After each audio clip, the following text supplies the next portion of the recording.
When you're a local business owner, getting your business online can be a painful, expensive undertaking. But it doesn't have to be. With TMS Plus Digital Essentials, you'll get 6 essential services to launch your digital marketing, all for one low monthly price. Cut through the noise of today's digital world. No hype, just results. That's TMS Plus. Visit tmsplus.com now for your free digital snapshot and for a chance to win a free 5-page website. Stop in the Cub Cave Carryout in Lucas. Conveniently stocked with everything you need, and even a one-stop pet shop. Located on Ohio 39 in the heart of Lucas. Proudly supporting Cubs playoff football. A1 Auto Sales Mansfield is driving excitement. You asked for it, you got it. A 3-month, 3,000-mile warranty on all vehicles. A local veteran-owned dealership caring about the community, providing quality vehicles at rock-bottom pricing. Cars, trucks, SUVs, and vans of all makes and models. No bones about it, Daisy the Doodle says thanks, A1 Auto Sales Mansfield, for making my first-time car buying experience simple. Located at 100 South Illinois Ave, A1 Auto Sales Mansfield is the dealership for you. Since 1974, Simonson has helped their clients stay on target to meet the goals and deadlines for their projects. From concept to completion, Simonson can design a plan and build a path for success. Let Simonson Construction turn that vision into a reality.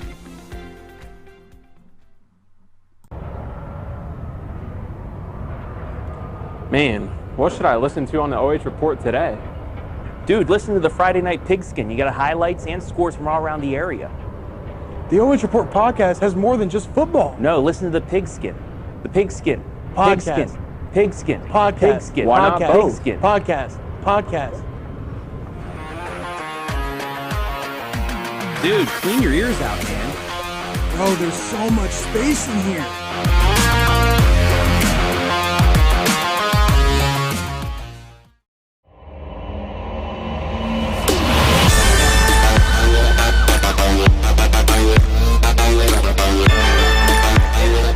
Oh my goodness, what a catch!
As the Lucas Cubs take on the Mapleton Mounties in the Division 7 Region 25 opening round game. Welcome inside the Wendy's broadcast booth, everybody. Aaron Hines alongside Chris Miller, Ontario's head coach, is going to join us tonight. Eric Will is not able to be with us this evening, so glad to have Chris with us. We're teaming up tonight with the OH.REPORT to bring you live high school playoff football tonight here on WMA. And Lucas, the top seed, of course. Chris, they are 8-1. Mapleton, the 16 seed, they're 3-6. They play in a good Firelands conference. You know, they'll be battle tested, but we know one thing. They both want to run the football, right? Yeah, they're gonna. Both teams are gonna come out and try to establish ground game. Mapleton runs that pistol wing tee. Obviously haven't seen them this year. But had a heavy dose of Lucas a year ago and scout film and so forth, and boy, they do a really nice job of controlling the line of scrimmage and running the football and chewing the clock and keeping the ball in limited possessions of their opponent. It's really, really tough, puts a lot of stress on defenses. It's a lot to prepare for. We all know that. And for the Lucas Cubs, the 8th straight trip to the postseason. Chris, you played high school football. You coached high school football. 8 straight runs to the postseason is darn impressive. Yeah, it's incredible. Just a testament to the culture that Coach Spittler has built here, and obviously you look at his numbers, year in and year out, and you kind of talk to guys around the area about some of the things he does here in terms of culture building, and it clearly is transferring onto the football field and the win column, and a lot of respect this program has in our area. 12 years for Coach Spittler here at Lucas. They're tough, they're physical, they just wear you down over 4 quarters. They've rushed for 2,400 yards as a team. Barrett, Finello, Grant Barrett, Andrew Finello, Zane Finley, the fullback. It's one of those things that when you look at the numbers, they each average about 6 yards a carry, and if they're getting 6 yards a carry, it's a nightmare for a defense. It's incredible, and you read off a list of those names, and I can't help but think as you're reading that off, some of those names have been long-time Lucas last names. I didn't throw in a Sauter, right? Yeah, maybe a Sauter here or there, but Finleys and Finellos and those guys, just the lineage that those families have here. They stay here. Their kids go to school here and play football here. It's just a neat thing. And again, we are moments away from the opening kickoff here tonight from Bob Wine Field. Their opponent tonight is the Mapleton Mounties, again from Ashland County, the 16 seed. They're under second-year head coach Matt Stafford, who previously had some success with Black River. And for them, they want to run the football. They got a couple of guys who are really going to see tonight. The tailback, Jake Lesko, over 700 yards, 9 touchdowns. Hunter Sanders, 11 touchdowns, better than 600 yards. So Coach Spittler joked with me in the pregame, might be a couple hours and we're out of here the way these two teams want to line up and run it. Well, with the forecast and the rain coming in, I think everybody's okay with that. Keep the ball on the ground. I don't think you have to talk anybody into doing that on either side of the ball tonight. I'm real curious to kind of get a peek at this Mapleton offense, the pistol tee, kind of how they utilize some of the ground game, and what offensive plays they've used in terms of diversifying and giving defenses different looks. And just for my own curiosity's sake, really interested in watching Mapleton play offensively tonight. Colin Klein is their quarterback. They don't throw a whole lot. He's thrown for 544 yards on the year, but he's got nearly 100 carries from the quarterback spot, over 350 yards rushing, and 4 touchdowns. So I know it's kind of the two-headed monster for Mapleton, but you probably don't want to sleep on the quarterback, right? Yeah, and I think, when we say a pistol tee, it means they're running wing tee concepts, the old school under center. And then you put that guy in the gun, and then you can utilize him a little more in the run game.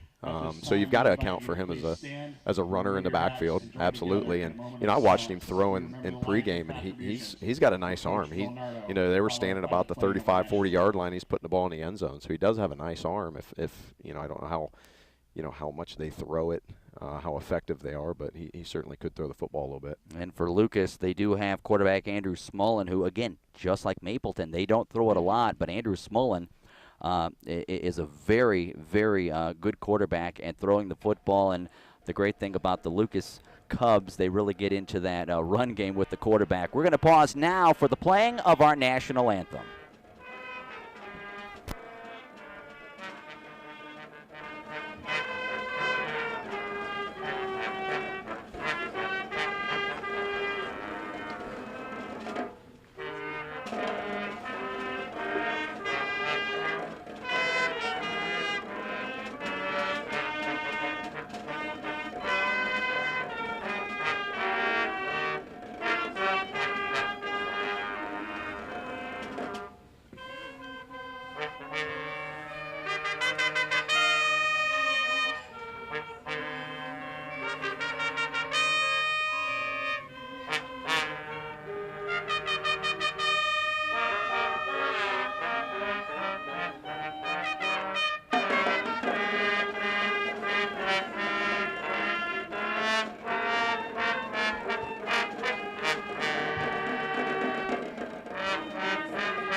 Saturday night high school playoff football, My 100.1 iHeartRadio teaming up with our friends at the OH Report, and we are less than 4 minutes away from kickoff tonight. 8-1 Lucas, 3-6 Mapleton, the opening round of the Division 7 Region 25 playoffs. The players will be heading onto the field in a moment.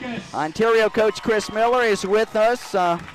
Technically the booth, we call it the tree house here at Lucas, onto the side of the press box, and we are ready to roll for football tonight. We talked about both teams wanting to run the football, and you know very well the line of scrimmage tonight is going to be so key in this game as the Cubs hit the field. Who owns that line of scrimmage is going to be key number one on both sides. Yeah, and I think, defensively you've got to take into account that that Lucas is going to get a lot of guys at the point of attack, and there needs to be somebody at that point of attack that kind of changes the direction of the ball and spills it to somebody else. And I think another key component here, when we talk Mapleton defensively, is how well are they scraping from the backside, getting down the heels of the offensive alignment, not getting upfield, and being a part of making a tackle from the backside. Such an important part of football and being a good defensive football team.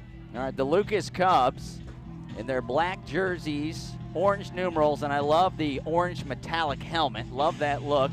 Mapleton, blue pants, and the white jerseys with the blue helmet, and we are ready to roll from Bob Wine Field here tonight. Winner of tonight's game moves on to the regional quarterfinals. That would be the normal playoffs, in recent years before they expanded to 16. The winner tonight will face the winner of number 8, Malvern, who's 8-2, and number 9, Lowellville, who is 7-2. If Lucas wins, that game would be right here at Bob Wine Field next week. If Mapleton were to pull the upset, they would be on the road at one of the other places. Chris, while I have you, do you like, I don't know if I probably asked you already, do you like 16? Dave Carroll at Clear Fork told me wasn't overly a fan at first, but then when they were the 10 and they weren't going to get in, and then they were able to get another week of practicing, he seemed to be more okay with it. Just what's your take right now? Do you need a year or two to see it? What are you thinking? I think to be fair, in my personal assessment, I'd need to see it for a year. I kind of looked around at the regions and how many 16s won a game last night. And I think I found one. Yeah. Initially my thought is it's just too many, but I guess time will tell, and they'll take a look at numbers. And man, I love the music selection down here. This is fantastic. Yeah. A little Metallica at kickoff. Well, it's funny. We told the OH Report, Jory told him, hey, when they score, there's fireworks. So we forgot to tell you that the playlist here in Cubby Country is pretty good. All right, Lucas will tee it up. They will kick off the ball to Mapleton. And so the Mounties will receive the football first as we are ready to roll here. No rain right now, and we hope that remains the case for the rest of the evening. Bo Galbraith is back deep for the Mounties. Little Enter Sandman as we're ready to go. Halloween weekend. The OH Report Scout's going to have some nice graphics for us here tonight.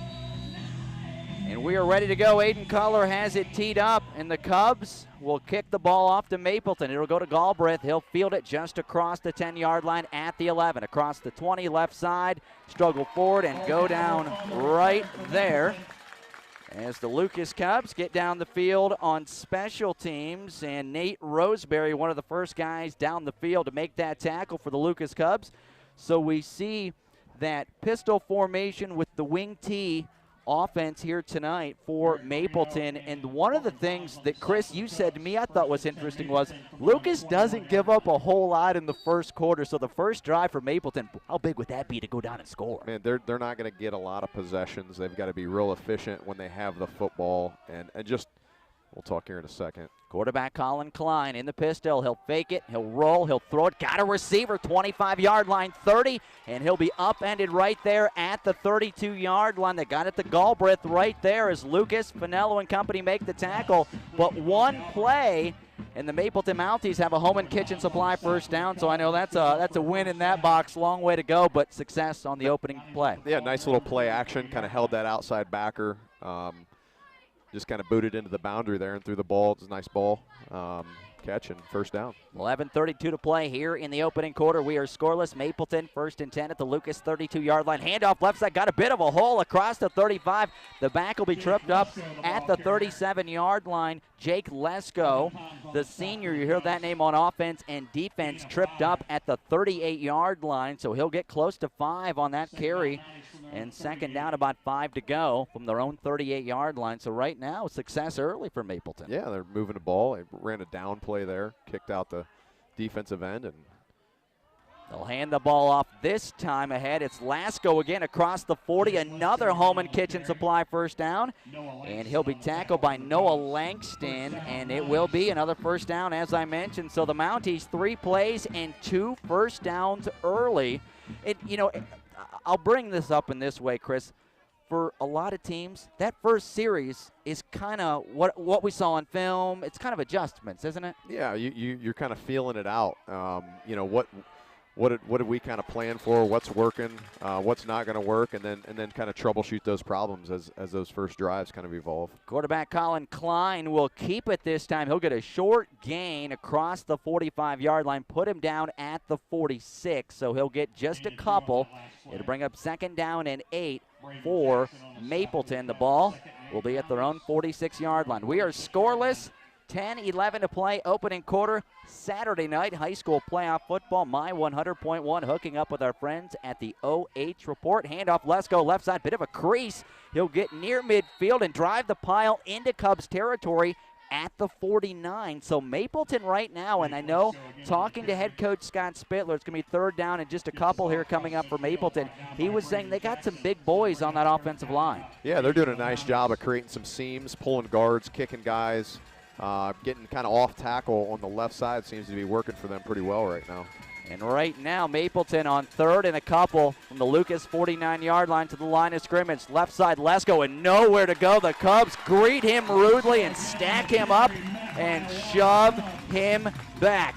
The guy getting up off the bottom of the pile is senior defensive lineman Colin Arnold, who stuck his nose in there and got him for no gain. Fourth down and a couple coming up. Big decision here for Mapleton. You talk about not getting many opportunities. 4th and 3, you're on the road. You're the 16th seed in a playoff game. Do you have a play that you feel comfortable with? Maybe you go back to play action. Maybe you get the ball out into the flats like you kind of started the game. And I think it's so important to keep the football here if you're Mapleton. All right, fourth down for Mapleton. 3 yards to go at the Lucas 49-yard line. Under 9 to play here in the opening quarter. We are scoreless, and they're going to punt it. And I'll tell you what, the quarterback wasn't too far back. He'll boot it up into the air. It'll get inside the 30 in Lucas territory and hop out of bounds somewhere around the 25-yard line. So Lucas will take over. Mapleton did not go for it.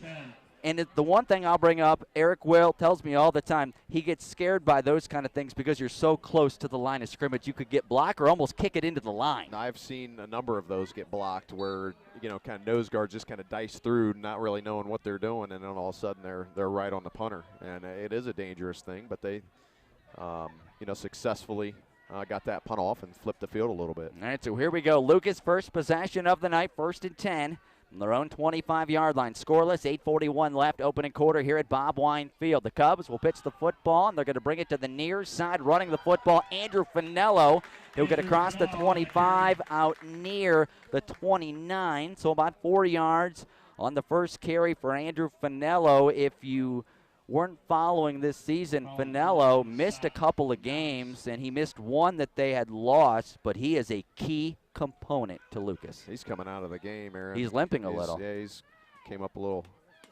hobbling a little bit. Hopefully he'll be all right, as Finello, as I mentioned, is very, very key.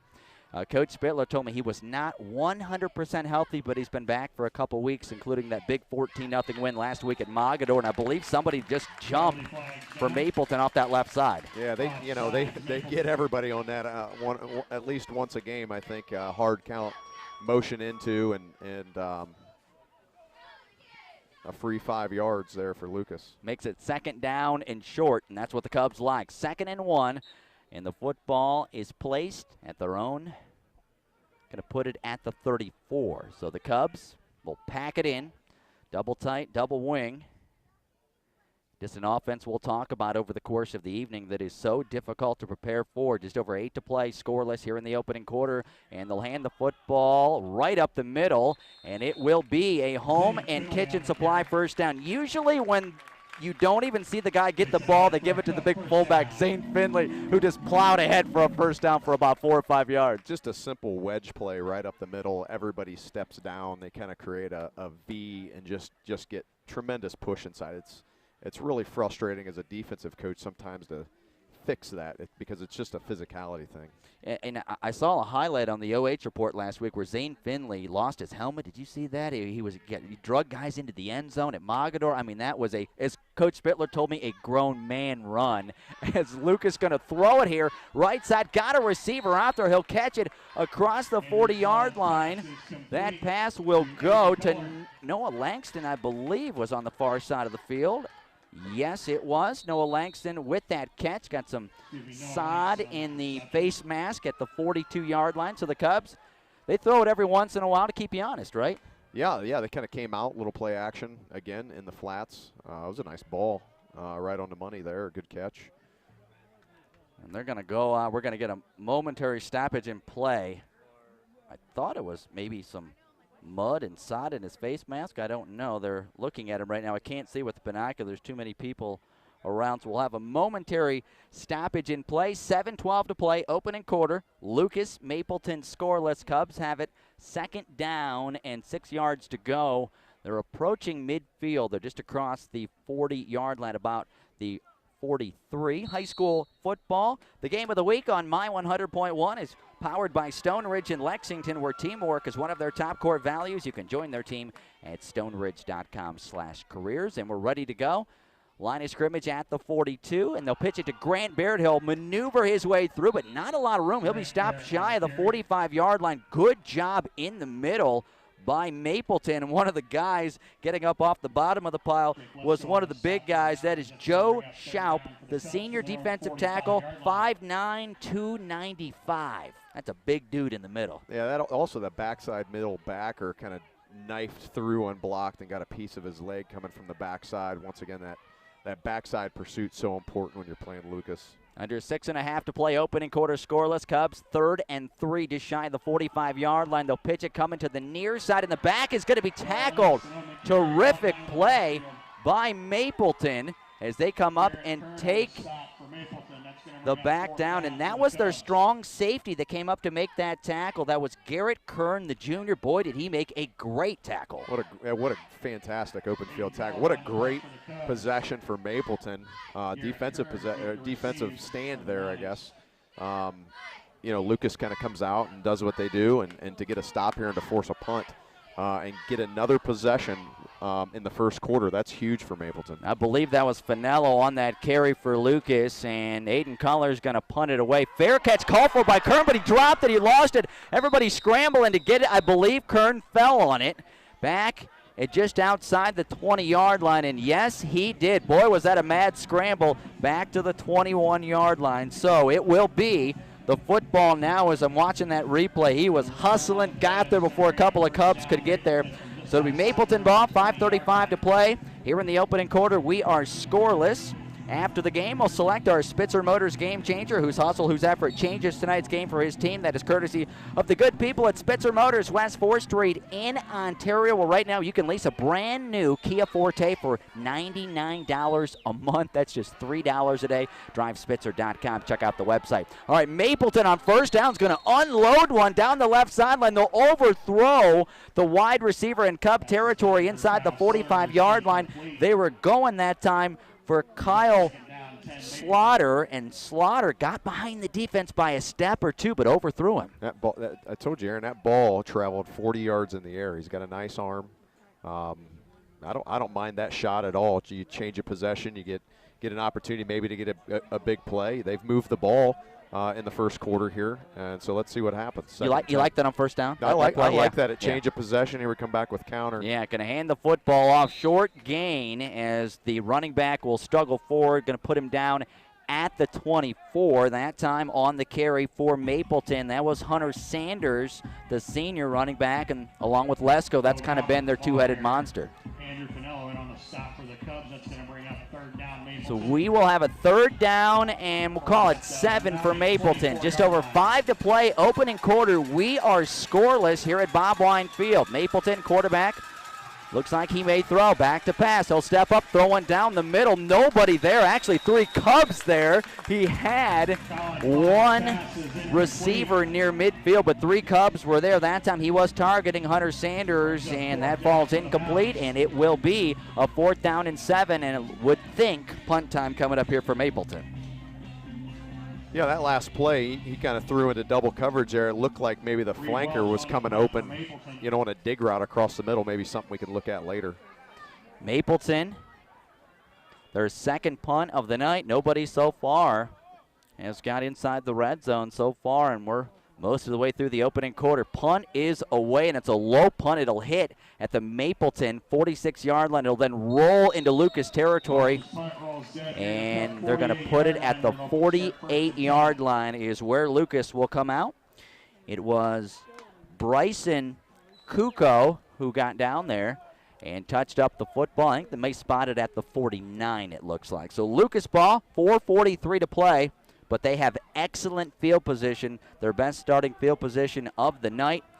Scoreless here from Bob Wine Field. After the game, we'll select who made a heck of a play, and that's courtesy of Mansfield's injury lawyers, Jeff Heck and the Heck Law Offices. They're here to help at HeckLawOffices.com. We'll hand out some free pizza from Giannino's in the postgame. Handoff, Grant Barrett makes a great little jump cut, makes a man miss. He'll get into Mapleton territory and put him down at just inside the 48-yard line. That was a nice move when there wasn't a lot of room. Yeah, she slipped 2 tackles in the backfield, managed to get 3 or 4 yards on the play. It was a nice run. If you're Mapleton, you're frustrated, not tackling him in the backfield when you got an opportunity. All right, so it is Lucas football, and they have it 2nd and 6. The ball at the Mapleton 47-yard line, scoreless with 4:13 left. Here in the opening quarter, the Cubs pack it in. Quarterback Smullen gets under center. Everybody's set. They'll fake it like they're going to run. Now they're going to throw it. Got a man and overthrew him. Had Finella wide open. He would have walked into the end zone inside the 20-yard line, but he threw it down near the 11. Oh, would he love to have that throw back. Man, when those guys come wide open running down the field, especially younger quarterbacks, just have such a hard time. They think they've got to be perfect. Just hit him in the body in the open field, let him adjust to it. Nobody on the Lucas sideline would be upset with a 30-yard gain minus a touchdown. Just hit his body. And he had time to throw. He had lots of time to throw. Hang on, we got a penalty, and it's going to be offsides. Oh, boy. Mapleton offsides on 3rd and 6, and what the Cubs want now, 3rd and 1. They'll move that ball down to the 41-yard line, and, boy, I'll tell you what. That really, I don't want to call it a backbreaker yet, but, doing that, they get a 1st down. Could that lead to a score? Boy, that would be big. I mean, time will tell here, but momentum is certainly shifting Lucas's direction here. Right, so the Cubs, 3rd and 1 at the Mapleton 41-yard line. They'll pitch it to Barrett, double handoff. They'll get it to Finella, tries to wiggle his way through, breaks a tackle. He'll have a home and kitchen supply 1st down near the 39-yard line. It was not initially there. He was patient, got a block, and got a 1st down. Yeah, that double handoff's tricky because if you're not looking, if you're watching the backfield, we call it smoke and mirrors. If you're, it's deceptive. You see guys going one way. If you kind of look there, the guard and tackle are pulling this direction. It's just a counter play, but the backfield action tricks your eyes.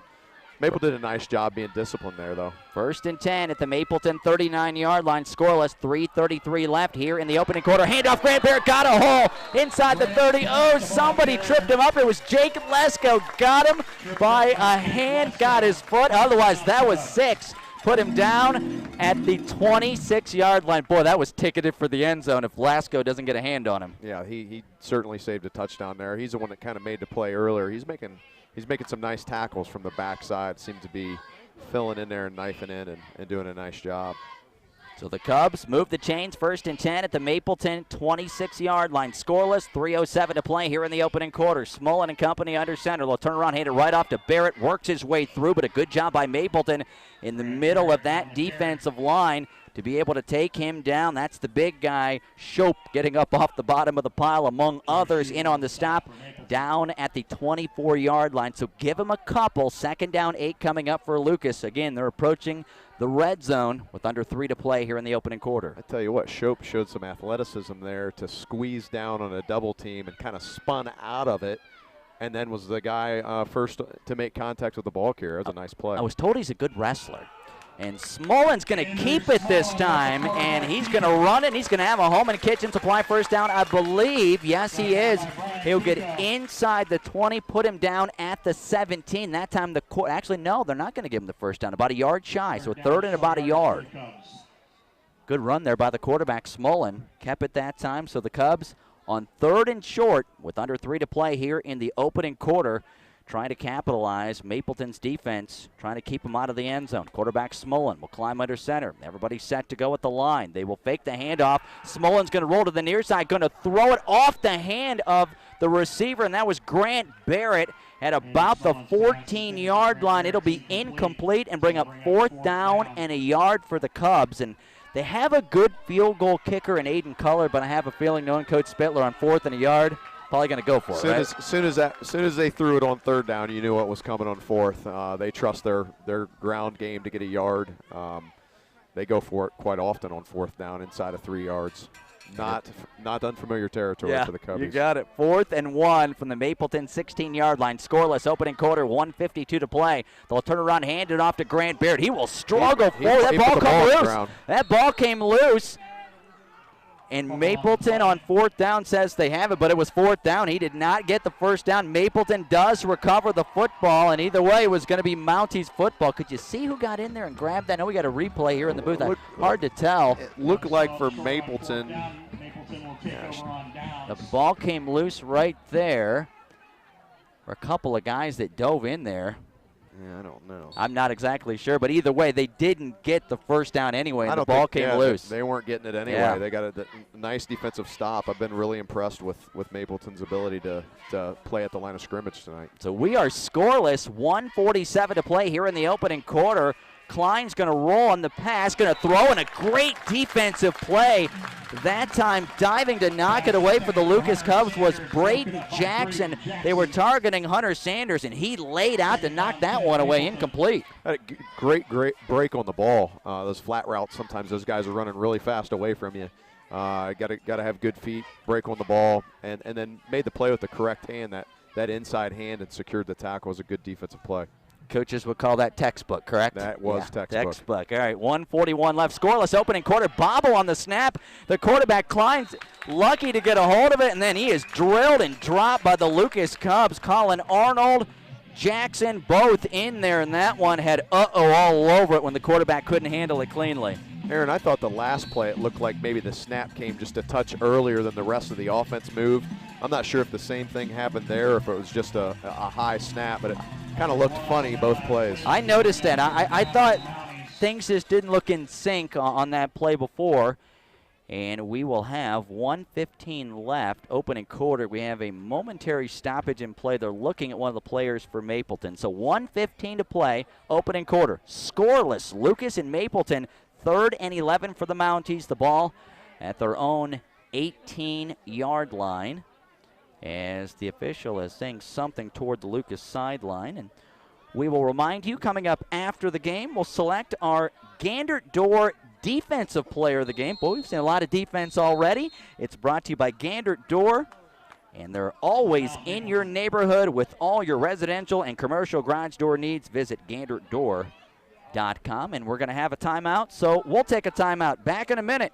You're listening to high school playoff football on WMAN.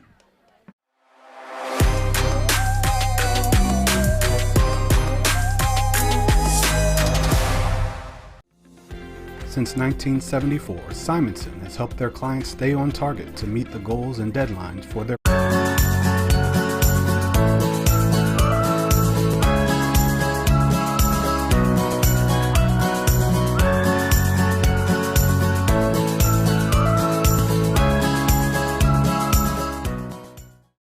When you're a local business owner, getting your business online can be a painful, expensive undertaking. But it doesn't have to be. With TMS Plus Digital Essentials, you'll get 6 essential services to launch your digital marketing, all for one low monthly price. Cut through the noise of today's digital world. No hype, just results. That's TMS Plus. Visit tmsplus.com now for your free digital snapshot and for a chance to win a free 5-page website.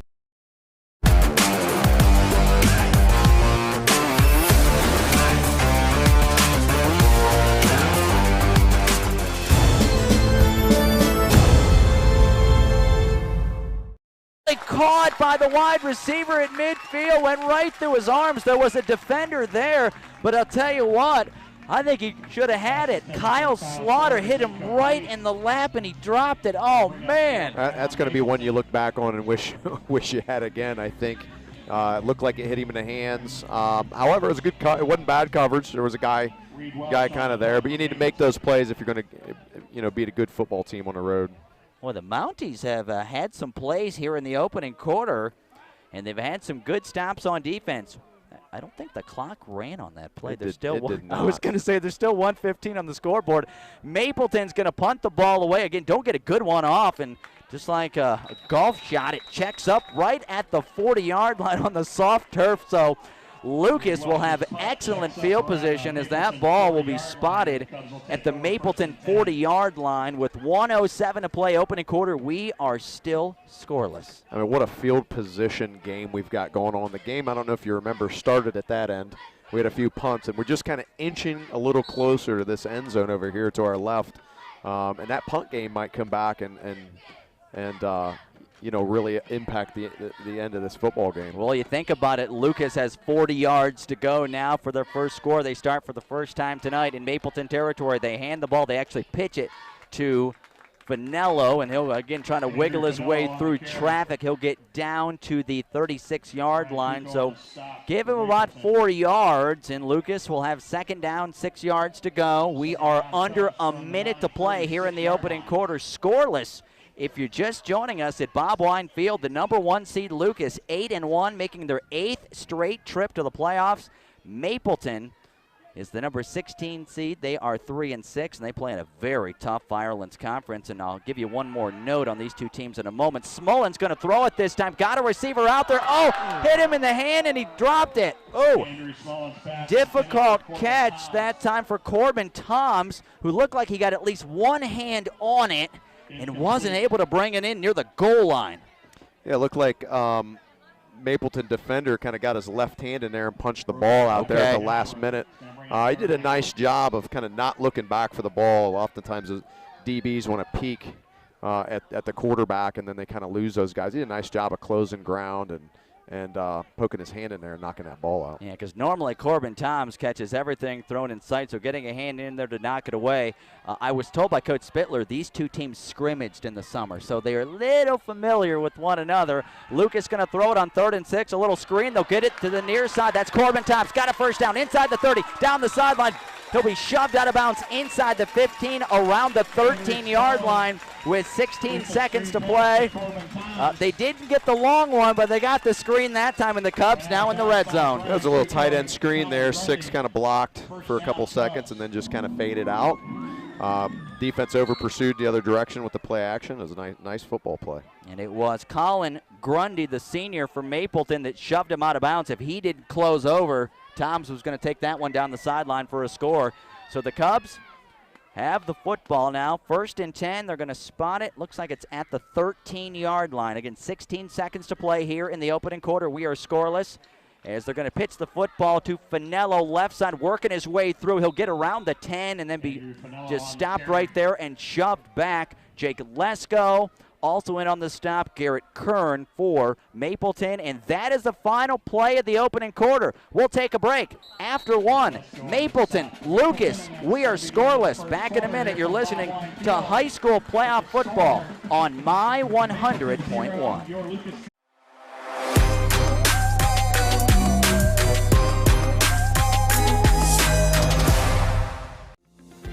Since 1974, Simonson has helped their clients stay on target to meet the goals and deadlines for their projects. From concept to completion, Simonson can design a plan and build a path for success. Let Simonson Construction turn that vision into a reality.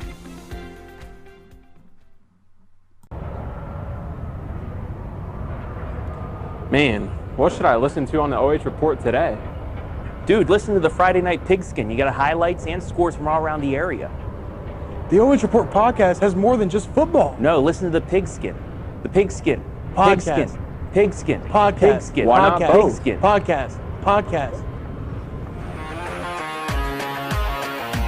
Dude, clean your ears out, man.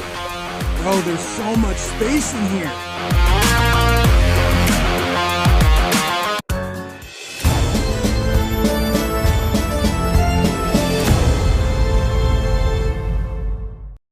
Bob Wine Field here in Lucas. Aaron Hines, alongside Ontario coach Chris Miller, My 100.1, teaming up with our good friends at the OH Report to bring you live high school playoff football. Scoreless after one quarter, Lucas and Mapleton, but the Cubs knocking on the door right now as they'll hand the football this time right up the middle, and you know who that's going to be. It's going to be Zane Finley, the fullback. He will plow his way down near the 6-yard line. Tell you what, when he gets the football, he gets behind those linemen, it's like a sled drill, is it not? He's a big boy, and I heard Coach Spittler talk a little bit about that. Must have been one of those Scooby snacks. Yeah, it's exactly what it is. He told him, if you want the rock, you got to block, and then you get a couple of Scooby snacks, couple of carries, and I'll tell you what, he had 2 or 3 touchdowns against Winford, a big one last week at Mogador, and Lucas again knocking on the door, 3rd and 3 at the Mapleton 6-yard line as they hand the football off, and a terrific defensive play by Mapleton. They knife in to take the running back down, that time flying in. I don't think I have a number 34. He's the one that forced the fumble down here earlier, and I was looking on the roster. They didn't give us a 34. I don't have a 34. Yeah, I apologize. I'd love to tell you who he is. He just made a great tackle.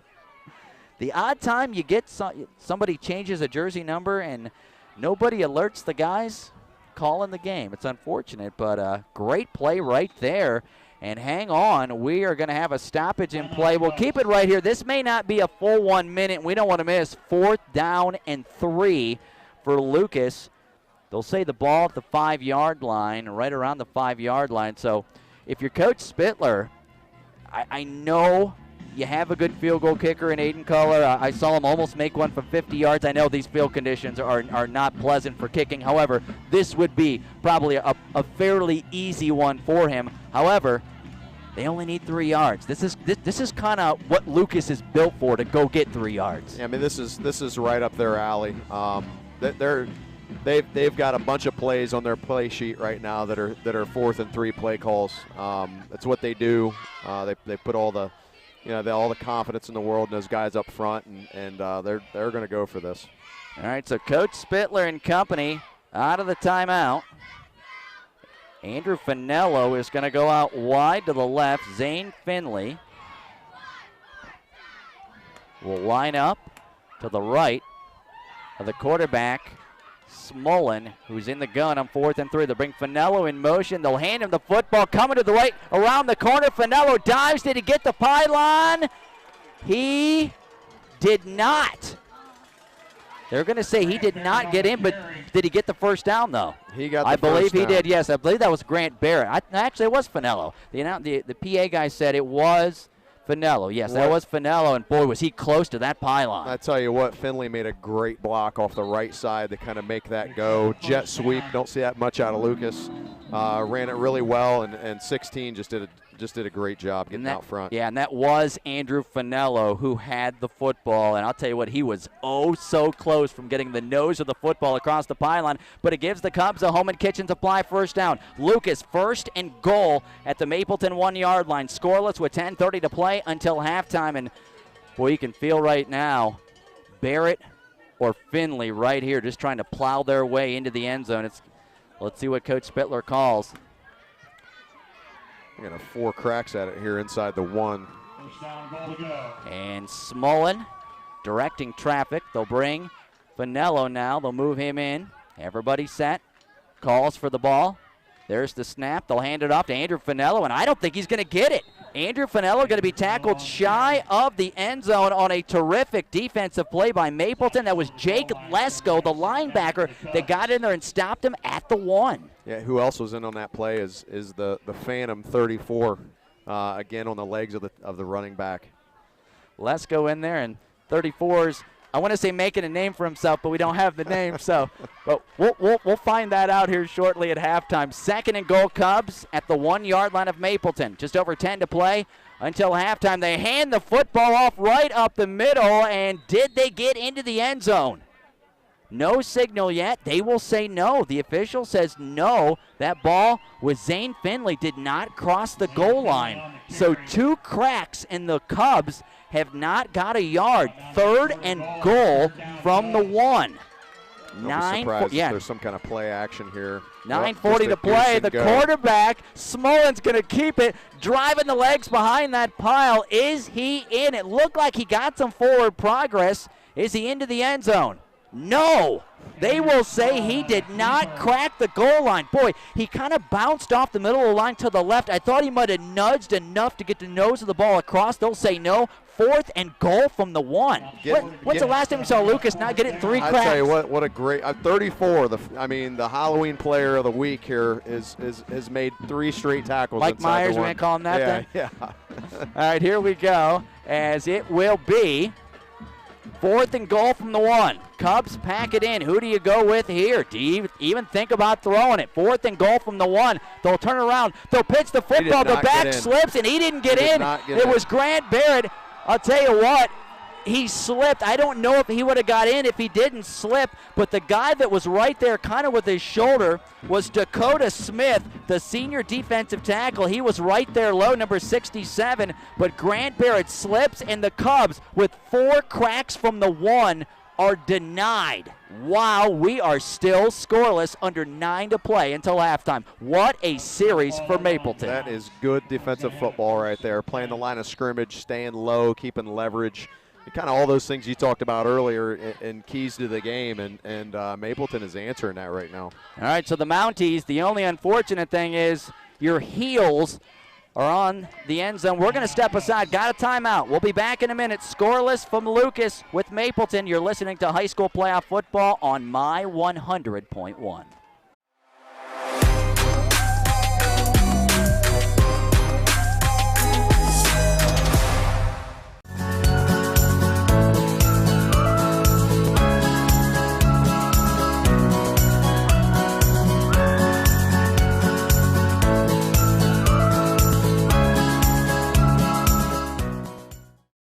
When you're a local business owner, getting your business online can be a painful, expensive undertaking. But it doesn't have to be. With TMS Plus Digital Essentials, you'll get 6 essential services to launch your digital marketing, all for one low monthly price. Cut through the noise of today's digital world. No hype, just results. That's TMS Plus. Visit tmsplus.com now for your free digital snapshot and for a chance to win a free 5-page website.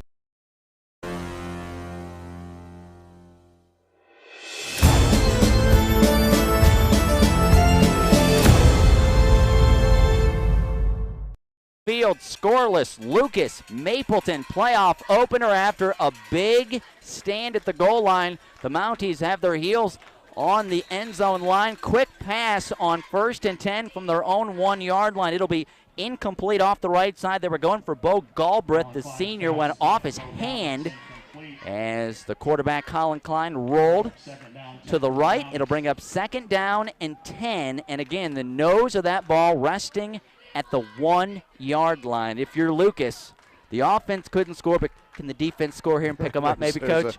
There's an opportunity here. I know, if you're Mapleton, you're just trying to get a little breathing room.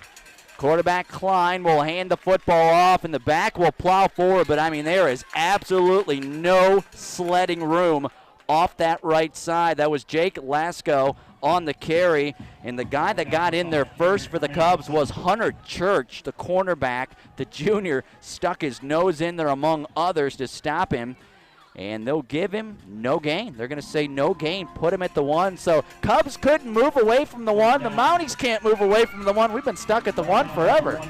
3rd and 10. Mapleton, their own 1-yard line, scoreless, 8:12 to play until halftime. Low snap, quarterback's going to field it, going to hand it right side, and the running back's going to get a nice chunk of real estate. He's going to dive, and I believe he's going to have a home and kitchen supply 1st down. That was a great effort there at the end of the run to move the chains. It looked like a bad snap initially, kind of probably no worse spot on the field to have a bad snap when you're standing in your end zone. Managed to pick it up, get the ball, and get a 1st down. That's huge. That was Hunter Sanders. And how many times does a bad snap throw off the rhythm, whether it's for the offense or for the defense? You see it a lot on special teams when there's a bobble or something happens, and all of a sudden another alley opens up, and Mapleton with a huge 1st down. That run gets him 10 yards to the 11-yard line. 1st and 10, 7:40 to play, scoreless here in the opening quarter. Mapleton going to run the football this time left side. Grant Barrett and others in on the stop. Noah Langston to take down Jake Lesko. Nose of the football at the 15, so give him about 40 yards on that carry. 7:20 to play until halftime. This is the high school football game of the week on iHeartRadio. It is powered by Stone Ridge and Lexington, where teamwork is one of their top core values. You can join their team at stoneridge.com/careers. They'll hand the football off to Kern, coming in motion. He'll work his way right side. Looks like he's going to have a first down, and he will. As that time, Kern got the first down across the 20, put him near the 22.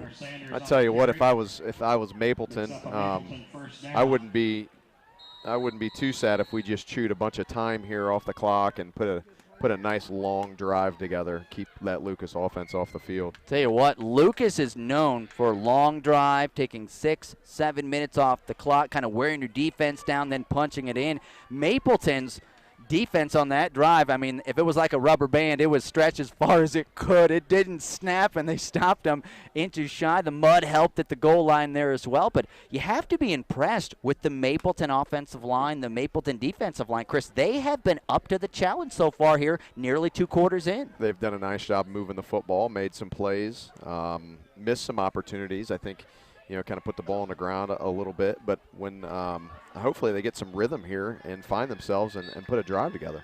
All right, so we had a momentary stoppage in play by the officials. We'll set the football and ready to go. 6:52 to play until halftime. We are scoreless. 1st and 10 Mapleton just across the 20-yard line. They'll hand the football off in a terrific defensive play. It was Galbraith who was on the carry, and Lucas came flying up, and it was from the secondary. It was Corbin Toms.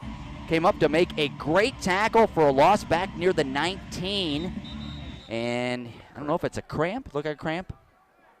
Yeah, it looks like he's just got a cramp. We were talking in pregame just a little bit about how much attention Lucas's offense gets in terms of being different and unique, and how it stresses you in terms of preparation. But defensively, what an example of how good, how well they do at tackling. I mean, it must just be something that they drill on a daily basis. They're great open field tacklers. They give you bubbles and spaces and areas, and you try to attack that, and they just close it down and do a great job tackling the open field. It's not just this year. I feel like it's every year. They're very sound over their tackling. 8 straight years to the postseason, 12 years under Coach Spittler. 6:23 to play until halftime. Scoreless, Mapleton and Lucas. Mounties 2nd and 12. The ball at their own 19-yard line after that loss on a great tackle by Corbin Toms. And how many times, whether it's a playoff game, regular season game, does a missed tackle lead to a big play? And the Cubs have made some good tackles here tonight. The quarterback's going to roll as he tries to throw it. Somebody had him by the ankles in the backfield as he tries to throw it away, and he had a receiver in the neighborhood, so it will fall incomplete. Lucas did a terrific job that time. Knifing in for the Lucas Cubs was Grayson Jackson, the sophomore defensive back. He flew in there in a hurry. Yeah, kind of dialed up a little pressure. It's 2nd and 12. You kind of a little more of a predictable down and distance. Pin your ears back and go get the quarterback. It was a dangerous throw.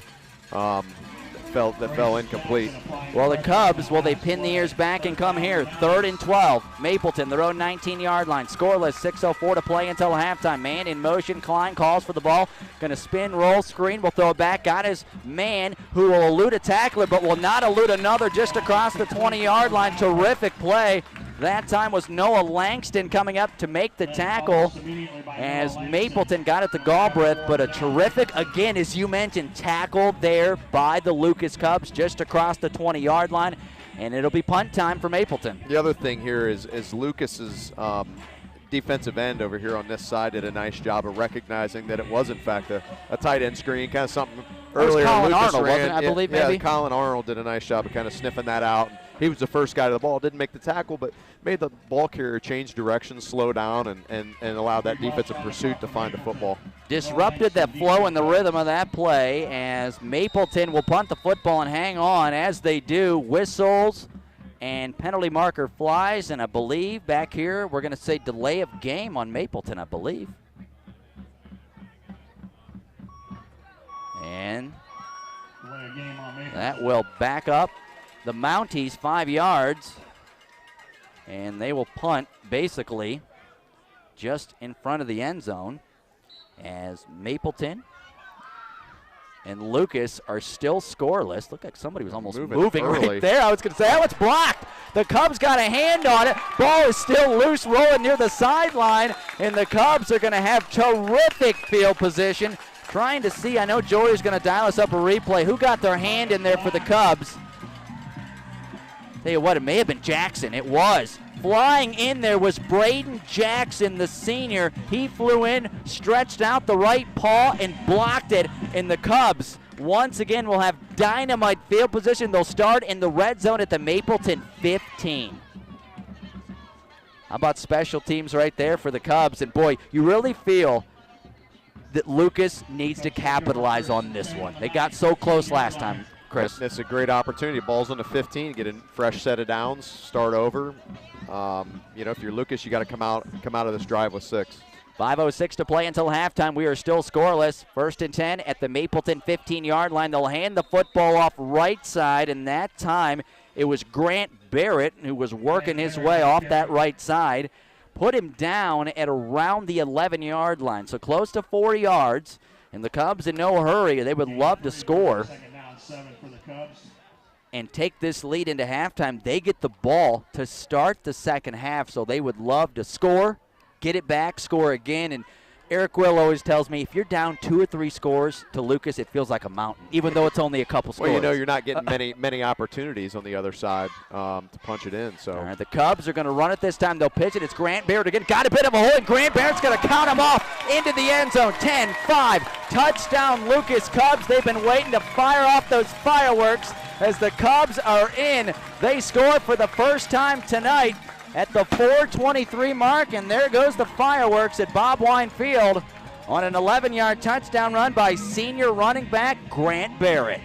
Just a buck sweep into the boundary. Guys did a nice job of getting out, kicking out, and sealing, and then he goes untouched into the end zone.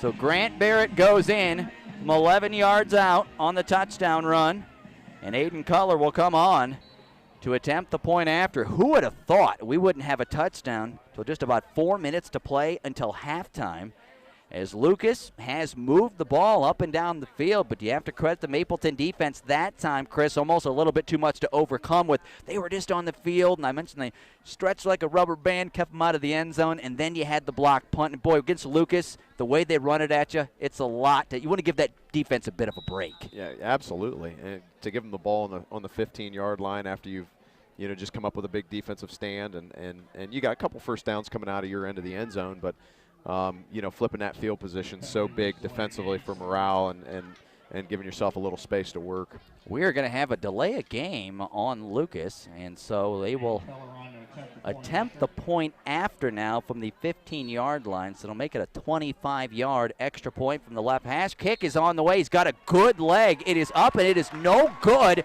Wide left. We'll take a break as Lucas leads 6-0 over Mapleton. 4:23 to play until halftime. We're back in a minute. You're listening to high school playoff football on My 100.1.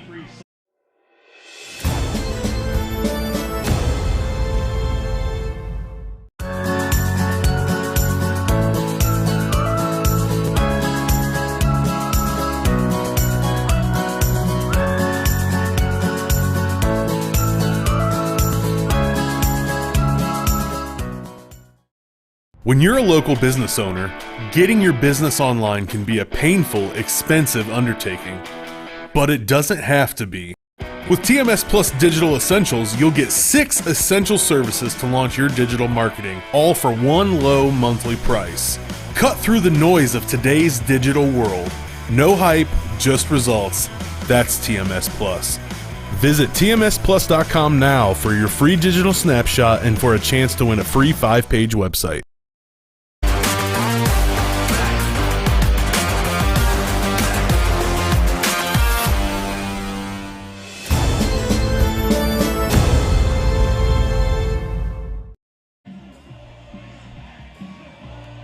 Back here in Lucas as the Cubs with a touchdown, but the point after was no good, and the kickoff is going to go off the hand of the Mapleton return man. It will go into the end zone. Then he tried to track it down and run it out, I believe, and they're like, hang on, you can't do that.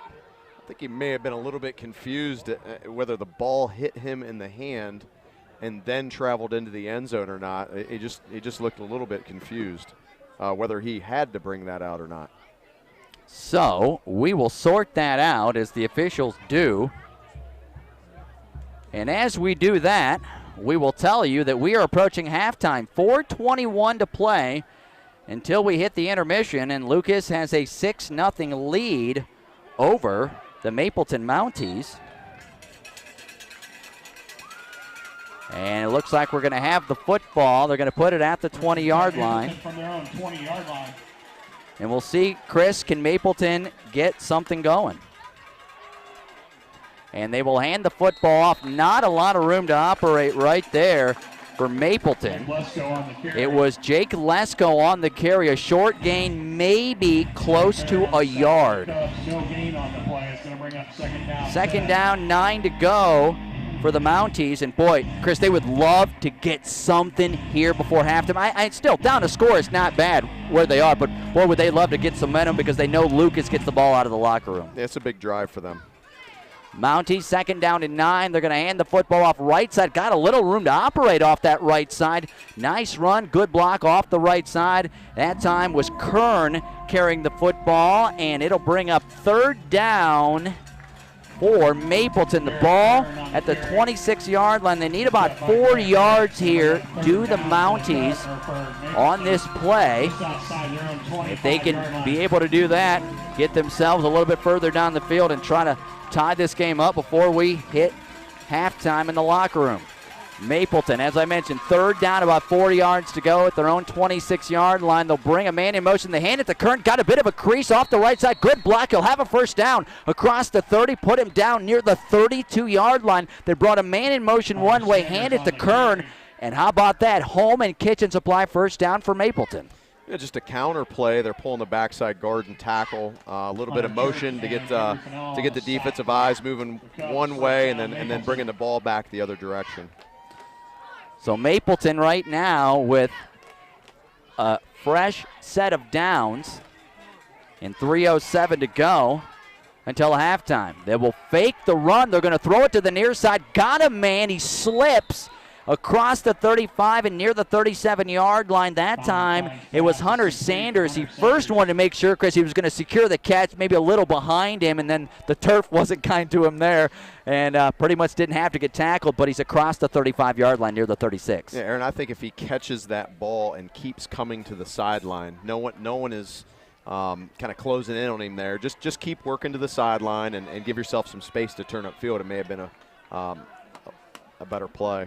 And Mapleton's going to hand it off this time. Here he comes in motion. Same play we saw earlier around the right side. A short game, but it's going to be a home and kitchen supply first down. It was Hunter Sanders who got the corner.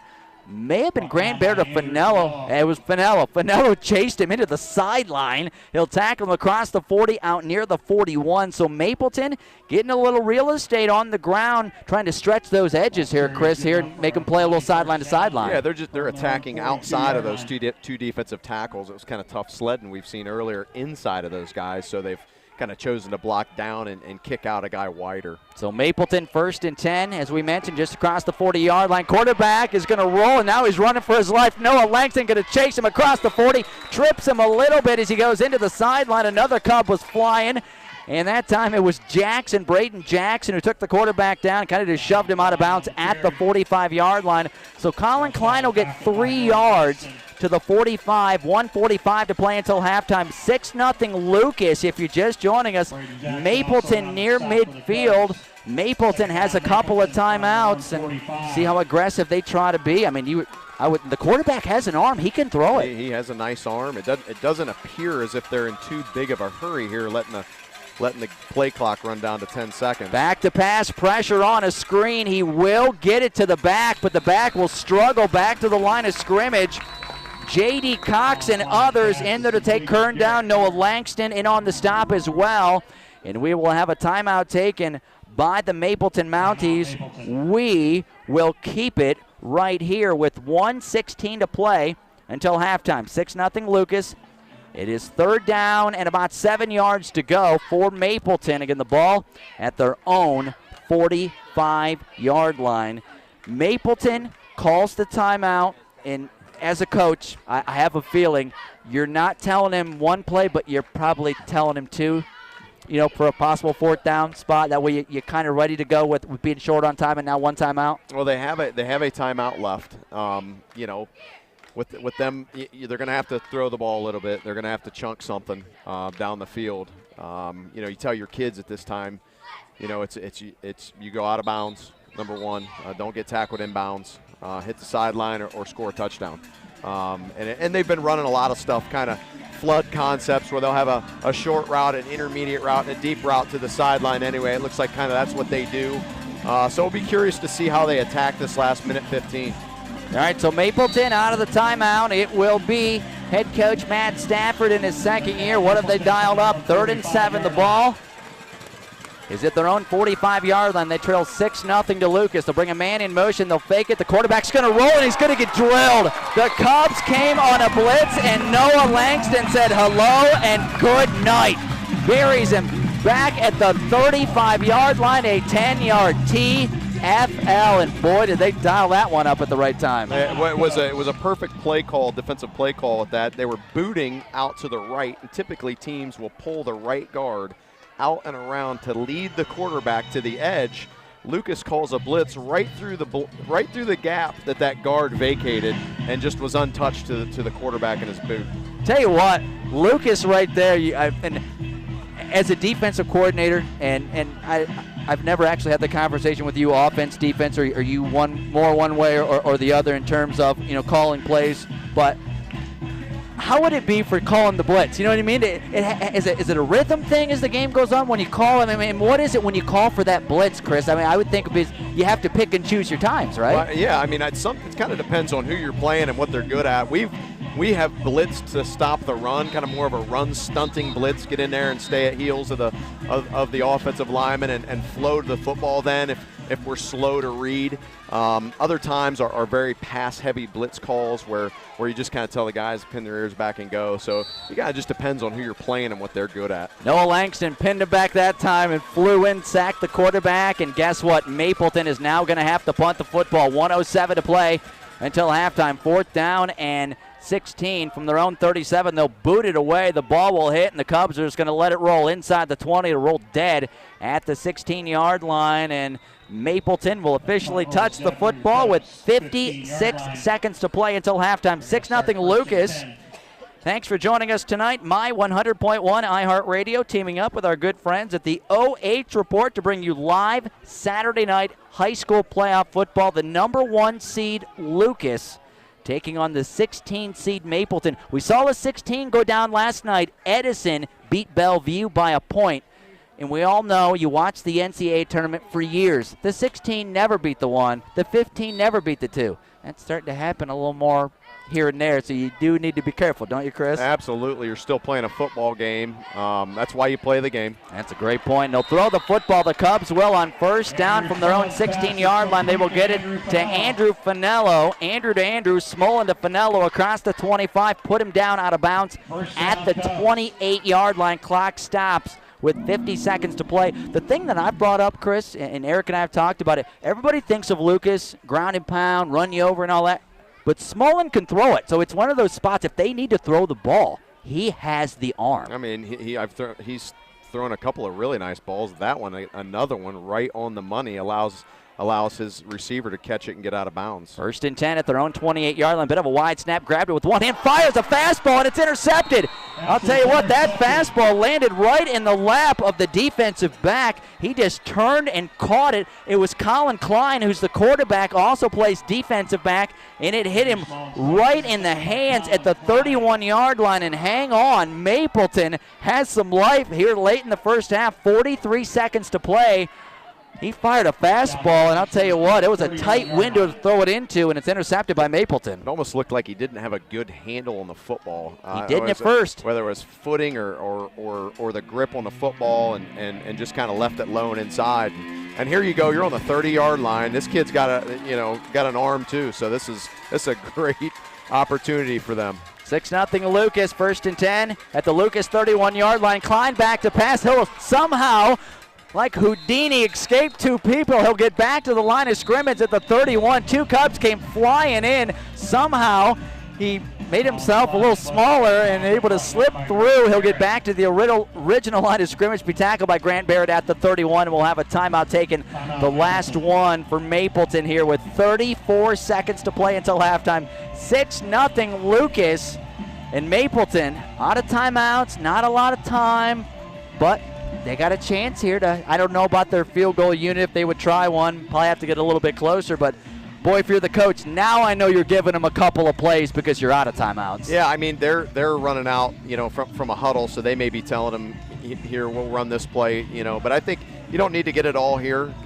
If you can grab a third of it or half of it and hurry up to the line, if you've got that kind of built into your system where you can signal and go on the run here, there's enough time to get a couple cracks at this. And you don't have to get it all at once here. You've just got to have a good pace offensively and have to have practice that. That is something that just doesn't happen organically. You have to practice that pace. All right, so 34 seconds to play until halftime. 6-0 Lucas. 2nd and 10 Mapleton at the Cub 31-yard line. The only score of the game came at the 4:23 mark here of the second quarter. An 11-yard touchdown run by Grant Barrett after Braden Jackson blocked the punt. Back to pass Klein. He'll throw it right side. Got a man down the sideline. He caught it, and he's into the end zone. Touchdown Mapleton Mounties as they throw it down the sideline and they score, and they'll have a chance to kick the extra point and take the lead. That touchdown caught by Galbraith, Bo Galbraith, the senior, and how about Klein dropping that baby in his lap? That was a wheel route by Galbraith. Had a post come over top.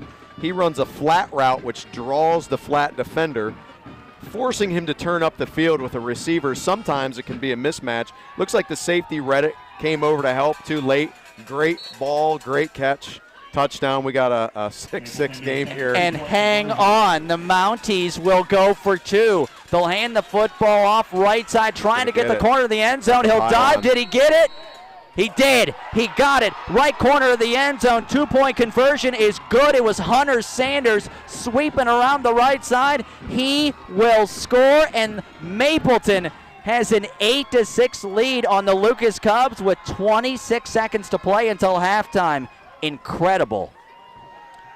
Here we go. Lucas is going to get the football back. Do they choose to kind of press the issue, or are they going to run the clock out and go into halftime down 2?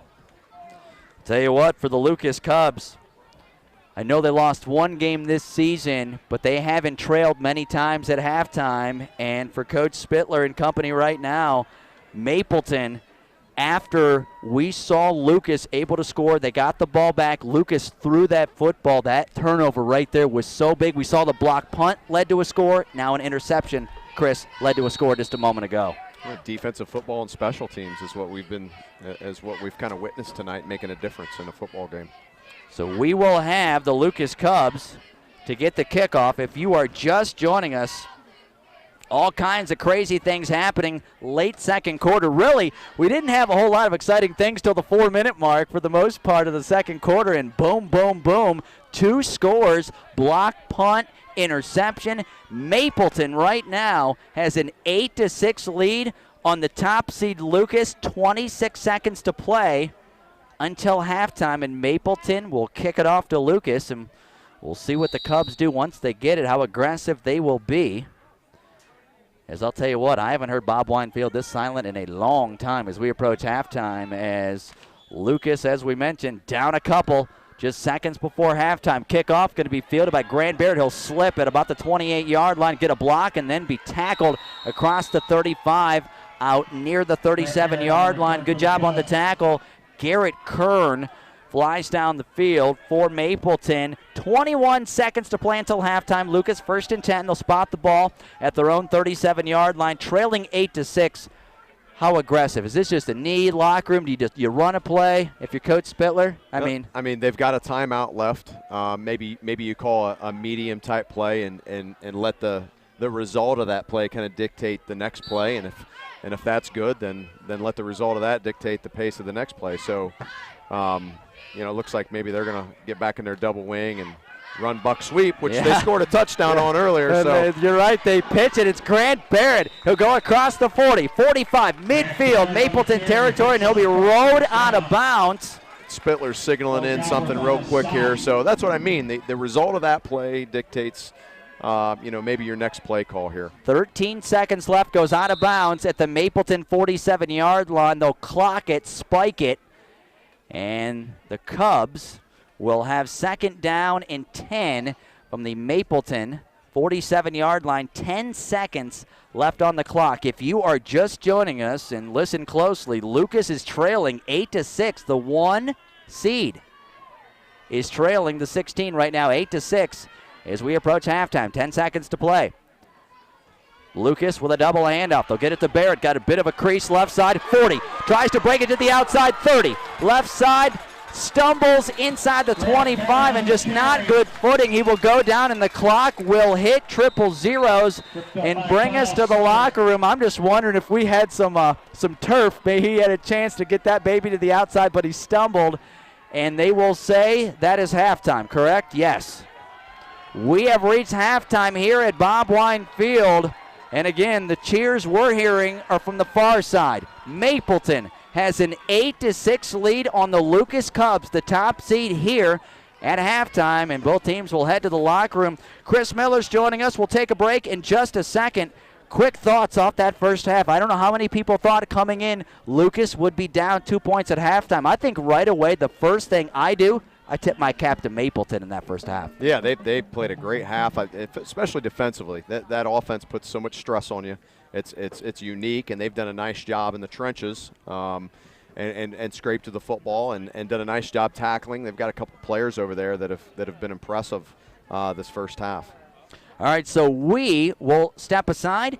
My 100.1 and the OH report tonight, bringing you live Saturday night high school playoff football. Again, at halftime here at Bob Wine Field, it's Mapleton 8 and Lucas 6. We'll step aside. Back in a few minutes. We'll talk about the first half, run down the summary, and get you back and ready to go for second half action. Once again at halftime, it is Mapleton 8 and Lucas 6. We'll take a break. You're listening to Saturday night high school playoff football on My 100.1.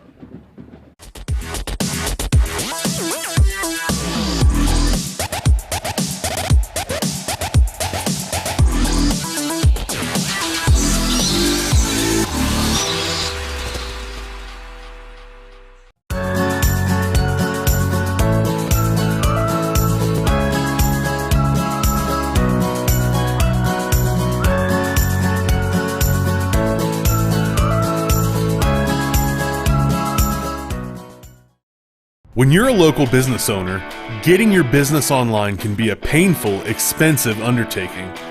But it doesn't have to be. With TMS Plus Digital Essentials, you'll get 6 essential services to launch your digital marketing, all for one low monthly price. Cut through the noise of today's digital world. No hype, just results. That's TMS Plus. Visit tmsplus.com now for your free digital snapshot and for a chance to win a free 5-page website.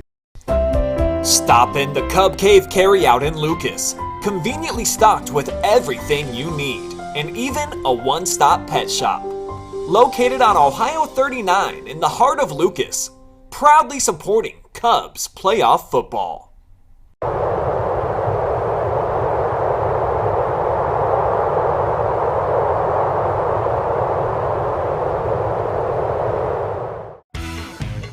A1 Auto Sales Mansfield is driving excitement. You asked for it, you got it. A 3-month, 3,000-mile warranty on all vehicles. A local veteran-owned dealership caring about the community, providing quality vehicles at rock-bottom pricing. Cars, trucks, SUVs, and vans of all makes and models. No bones about it. Daisy the Doodle says thanks, A1 Auto Sales Mansfield, for making my first-time car buying experience simple. Located at 100 South Illinois Ave, A1 Auto Sales Mansfield is the dealership for you. Since 1974, Simonson has helped their clients stay on target to meet the goals and deadlines for their projects. From concept to completion, Simonson can design a plan and build a path for success. Let Simonson Construction turn that vision into a reality.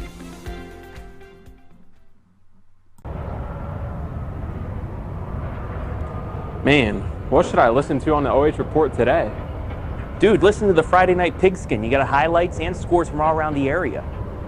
The OH Report podcast has more than just football. No, listen to the Pigskin. The Pigskin. Podcast. Pigskin. Pigskin. Podcast. Pigskin. Why not Podcast. both? Pigskin. Podcast.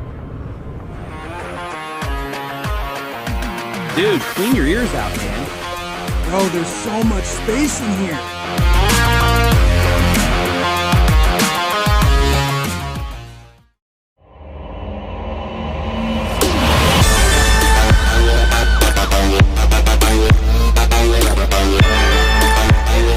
Oh my goodness, what a catch!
And Lucas trails Mapleton by a score of 8-6 as we welcome you back inside the Wendy's broadcast booth.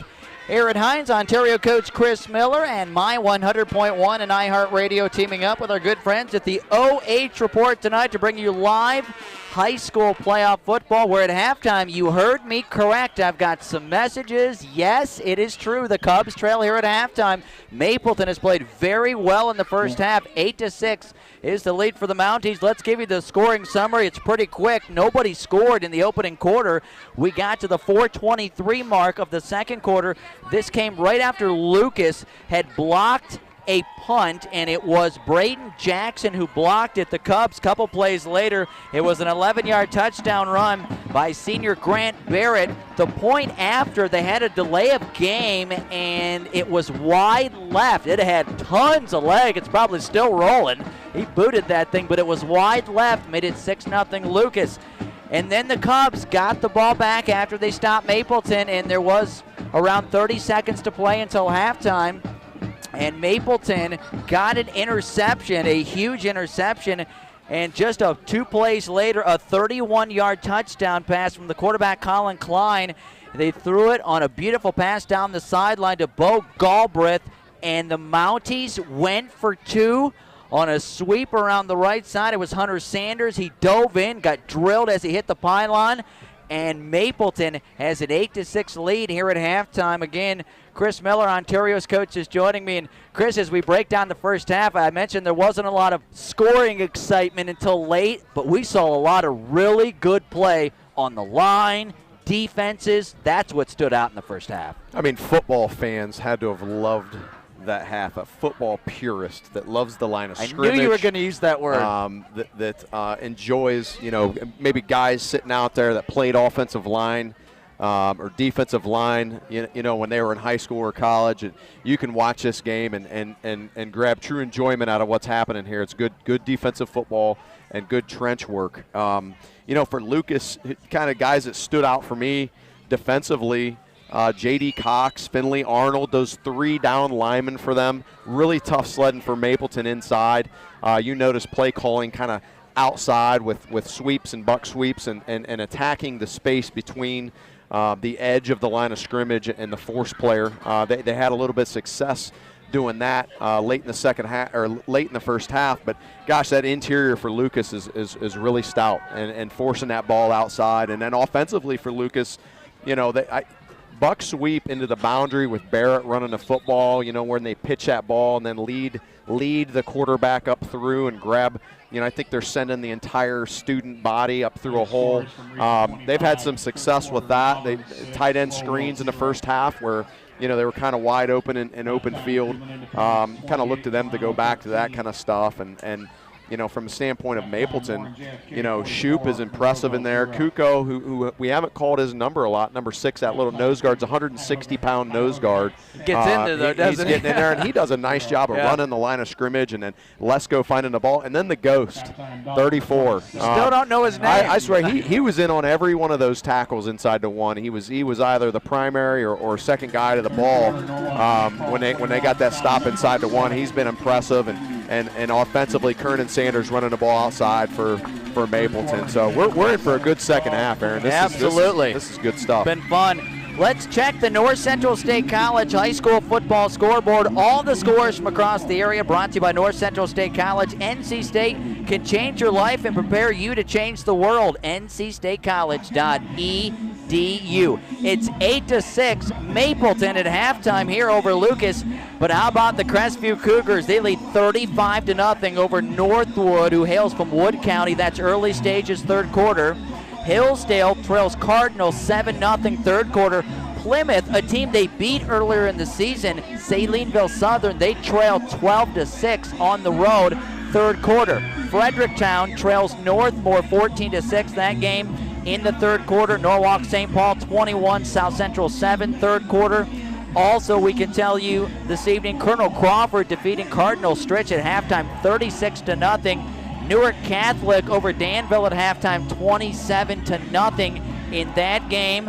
Also, a few other scores we can tell you about. One other one. East Knox is leading big over Eastern. East Knox 34, and Eastern nothing, and that game still in the second quarter. And I think a lot of people, you see maybe some games that aren't too close right there. I think a lot of people going into this one, and I'm just being honest, probably thought Lucas would be leading by maybe 2, 3, 4 scores at halftime, just the way they run the ball.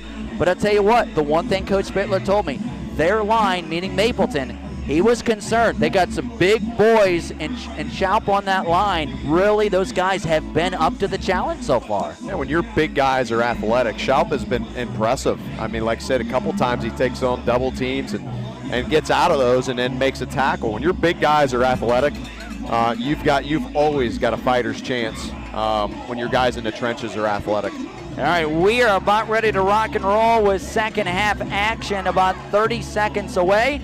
High school football powered all season long on iHeartRadio tonight on My 100.1 by Stone Ridge in Lexington, where teamwork is one of their top core values. You can join their team at stoneridge.com/careers. Next week, we will have Mansfield Senior and Parma Padua Franciscan Friday night on WMAN at 7. And we will have Shelby at Clyde right here on My 100.1. Saturday night, we don't know because, well, we don't know who's going to win yet. So we'll tell you where we'll be next Saturday night as well. Crestview leading 35-0 at halftime. We're teaming up WNCO and the OH Report. That ball game being broadcast live. That's 13:40 a.m. along with the OH Report. So hooking up to bring you high school playoff football. Ontario coach Chris Miller is with us in the booth. Your first half of football with the headset on. Having fun? No, this is a great time. Never in my wildest dreams thought I'd be on this side of the mic, but this is a good time. This is a great environment. Get to watch a high school football game here in a really cool setting here in Lucas. And how about this? No pressure, right? You like that? No pressure, right? You're just calling the game, right? Yeah, just sit up here and talk football. No pressure. Kickoff is going to be fielded by the Lucas Cubs, and it's going to be a terrific return. That time it was Braden Jackson on the return, and he's going to wiggle his way across the 45 and out near the 49-yard line. So the Cubs have had good field position a lot in this game. And again, Mapleton, I'm not trying to be repetitive, but they've been up to the challenge at not allowing the big play. And when the Cubs got deep, they didn't allow them in the end zone, but you can't keep giving the Cubs this kind of field position. It's going to end up costing you, one would think. I was just going to say there before you started talking, Lucas gets the ball at the 50-yard line again. Here we go. The Cubs will pitch the football. It's Andrew Finello working his way near side. Got a block into Mapleton territory. Inside the 40, inside the 30, and Lasko will drag him to the turf at the 25-yard line. One play. And whatever was said in the locker room, that worked, right? Yeah, that play worked, a number of times in the first half. That's just that buck sweep coming this way, get student body left. Quarterback pitches the ball, leads up through. There's nobody on the right side of the ball left because everybody's going through the hole. Tell you what, Andrew Finello gets loose, but you do have to credit Mapleton. They haven't allowed the long touchdown run. That one goes for a good chunk, better than 20 yards. But again, they didn't allow the score, and the Cubs have it 1st and 10. Holman Kitchen Supply first down as they have the football at the Mapleton 25-yard line. They'll pitch it again to the near side. That's Finell. Got the corner inside the 15, and he'll be tackled to the turf. Where are they going to spot him? Going to put him at about the 12-yard line, maybe the 13. In on the stop that time for Mapleton. That's the quarterback, Colin Klein, who was in on that stop. I'll tell you what, 2 plays to Finello, working his way to the near side, has worked nicely. The same thing if you're Mapleton right now, you're trying to figure out how to put a tourniquet on that bleeding. And just like I said in pregame, you got to change the direction of the ball. So somebody's got to come up and spill that thing or force it back inside. So Lucas has the football 1st and 10 at the Mapleton 13-yard line. They'll pitch it to Grant Barrett. He has to cut back up the middle. What a run into the end zone. 10-5 touchdown. Grant Barrett, he was going to the right and just saw daylight and broke it into the end zone. He has both Cub touchdowns. They have the lead, and there's the fireworks at Bob Wine. Hey, guess what they ran that time, Aaron? Same thing, other direction. Man, they do a nice job executing that play. Sometimes it goes outside, sometimes it goes inside. They're just repping that log block or that kick out, and the back does a nice job of cutting off his blockers. Did you see him? He just saw that crease, and he hit it just like that. Put his foot in the ground and got north. Tell you what, Grant Barrett with both touchdowns, a terrific run. The Cubs will line up and go for two. They lead 12-8. They'll pitch the football. Finello working his way to the near side, trying to get the corner. He'll dive. Does he get the pylon? He reached out. He does. The nose of the football broke the pylon, and the Cubs go for two, and they get it with Andrew Finello. They lead 14-8. We'll step aside. 11:27 to play here in the third. You're listening to high school playoff football on My 100.1.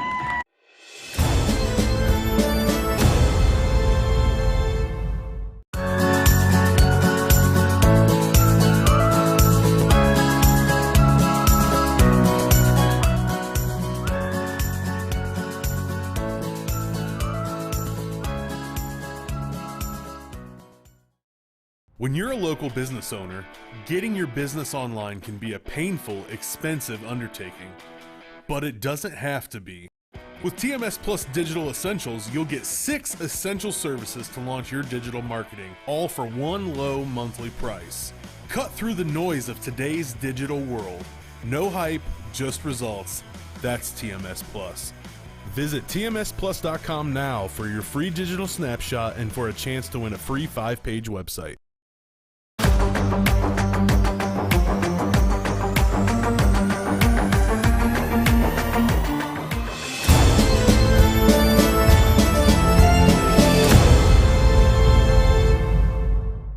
All of a sudden are jumping at Bob Wine. Welcome back, Lucas, after the touchdown by Grant Barrett and the 2-point conversion by Andrew Finello, where the ball got hit right at the goal line, came loose, but he broke the end zone line. 14-8 Lucas, 11:27 to play here in the third quarter. Kickoff going to be fielded by Mapleton, and the return man slips across the 20. He'll be tackled at the 22-yard line. So I'd love to ask coaches. They go in the locker room, they're down 2. Lucas never seems to trail at halftime.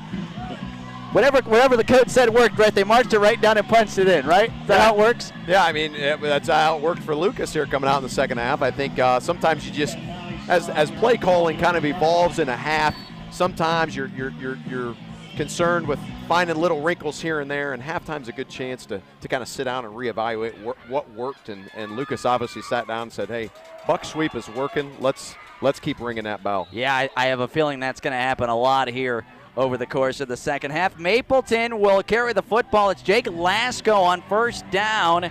He'll carry the football to the 26-yard line, so he'll get about 5 yards on that carry from the 21. Corbin Toms in on the stop. 11 to play in the third quarter. Lucas 14 and Mapleton 8.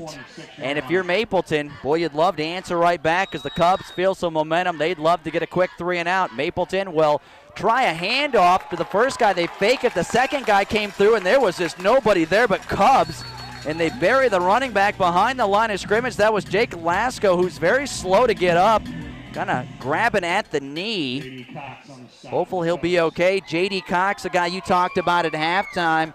That Lucas front, really, really physical. You were very impressed, as you talked about at halftime. Yeah, they get their hands on guys and really flow to the football very well. They're not moved very easily. And you're talking about a Mapleton offensive line that's got some decent size and ability to move people, and they've been able to kind of stalemate that a little bit. So hopefully everything will be okay with Jake Lasko, one of the outstanding players for the Mapleton Mounties. While we have a moment, 10:41 to play, third quarter. It is Lucas 14, Mapleton 8. After the game, we'll select our Spitzer Motors game changer, whose hustle, whose effort changes tonight's game for his football team. That is courtesy of the good people at Spitzer Motors, West 4th Street in Ontario, who love their high school sports. And, of course, have some fantastic deals right now. A brand new Kia Forte lease deal, $99 a month. Eric Grill always loves to do the math. That's $3 a day to drive a brand new Kia. Stop by and see him, West 4th Street, Ontario, anytime online at drivespitzer.com. Good news, Jake Lasko is up and headed off the field. The bad news is I don't think he's putting a lot of pressure on that leg. So, and he's one of the key guys for them both ways. Yeah, he's a nice football player. Certainly going to hurt, Mapleton. But what an opportunity for somebody else to slide in there, and kind of prove their worth to this football team. It's a great chance for the next guy to come up. Well, they're going to need to on 3rd and 7 from the 24. Pressure on the quarterback's going to roll, going to throw it. Galbraith's got it. He'll be tackled, though, shy of the 30-yard line. And one of the Cubs came in late. As you mentioned, the first player through made the tackle, but the second player came through. Corbin Toms made the tackle, and I believe coming through was Barino, who came in late. Eric Barino, the senior, just came in too late, and the penalty marker comes out. Yeah, I think Coach Spittler's trying to point out the fact that the sod and the grass is wet, and maybe the player couldn't stop himself. I don't know that necessarily matters. There's contact made. You are correct. The kid took a hit. Whether that's the result of the field conditions or just a decision by a kid, I don't think it was intentional. No, but he kept coming. Yeah, he kept coming, exactly. So those are kind of things that you don't get too upset with your kids for making hard hustle mistakes. If that's not a dumb mental mistake. That's just a kid playing hard and couldn't get his momentum stopped. The unfortunate thing, it would have been 4th down at about a yard or two. Instead, it's a home and kitchen supply. First down, the Mounties now have a fresh set of downs. They'll move it to their own 43-yard line. So Mapleton with a break on the penalty. 10-13 to play, 3rd quarter. Lucas back on top, 14-8. 1st and 10 again at their own 43. Man in motion is Galbraith. Quarterback in the pistol, calls for the ball. Klein, he's going to roll to the left, has some time. Pressure's now coming. Going to unload, throw it. A lot of Cubs back there and nearly intercepted. Well, I'll tell you what, the Cubs had 2 guys back there. Corbin Toms, Hunter Church, Vanilla was back there. That's a lot of black jerseys and 1 guy wearing white for Mapleton. Not able to bring it in, incomplete. That's the second time they've thrown deep where the intermediate route comes wide open. The 10 or 15-yard route. That's such coaching kids in high school, they all want to throw that ball down the field and pick up 30, 40 yards. There's not one person in a white jersey over there that'd be upset with a 15-yard gain because they threw to the intermediate route. So it will bring up 2nd down and 10. Mapleton, their own 43-yard line, 9:58 to play here in the 3rd. And are we going to have a delay of game? We are. Penalty markers fly. It is the delay of game on Mapleton after they got the penalty. Now you have an incomplete pass that could have been intercepted, and now a penalty. And what you don't want to have is 2nd or 3rd and long against a very good Lucas defense. That's not what you want. You don't want to be 3rd and long, 2nd and long with this defense who tackles really well. That's correct, but I can't help but they made a backup sound, like a truck's backing up here I did hear Lucas that. Stadium when Mapleton's backing up. I've never heard that before. That's creative. Tell you what, fireworks. They play AC/DC. They play good defense, and they do it again. Handoff Mapleton left side, and the Cubs will be right there in numbers to take him down. J.D. Cox was involved. Hang on, let guys unpile here. We'll tell you also in on the stop for the Lucas Cubs. He flew in there.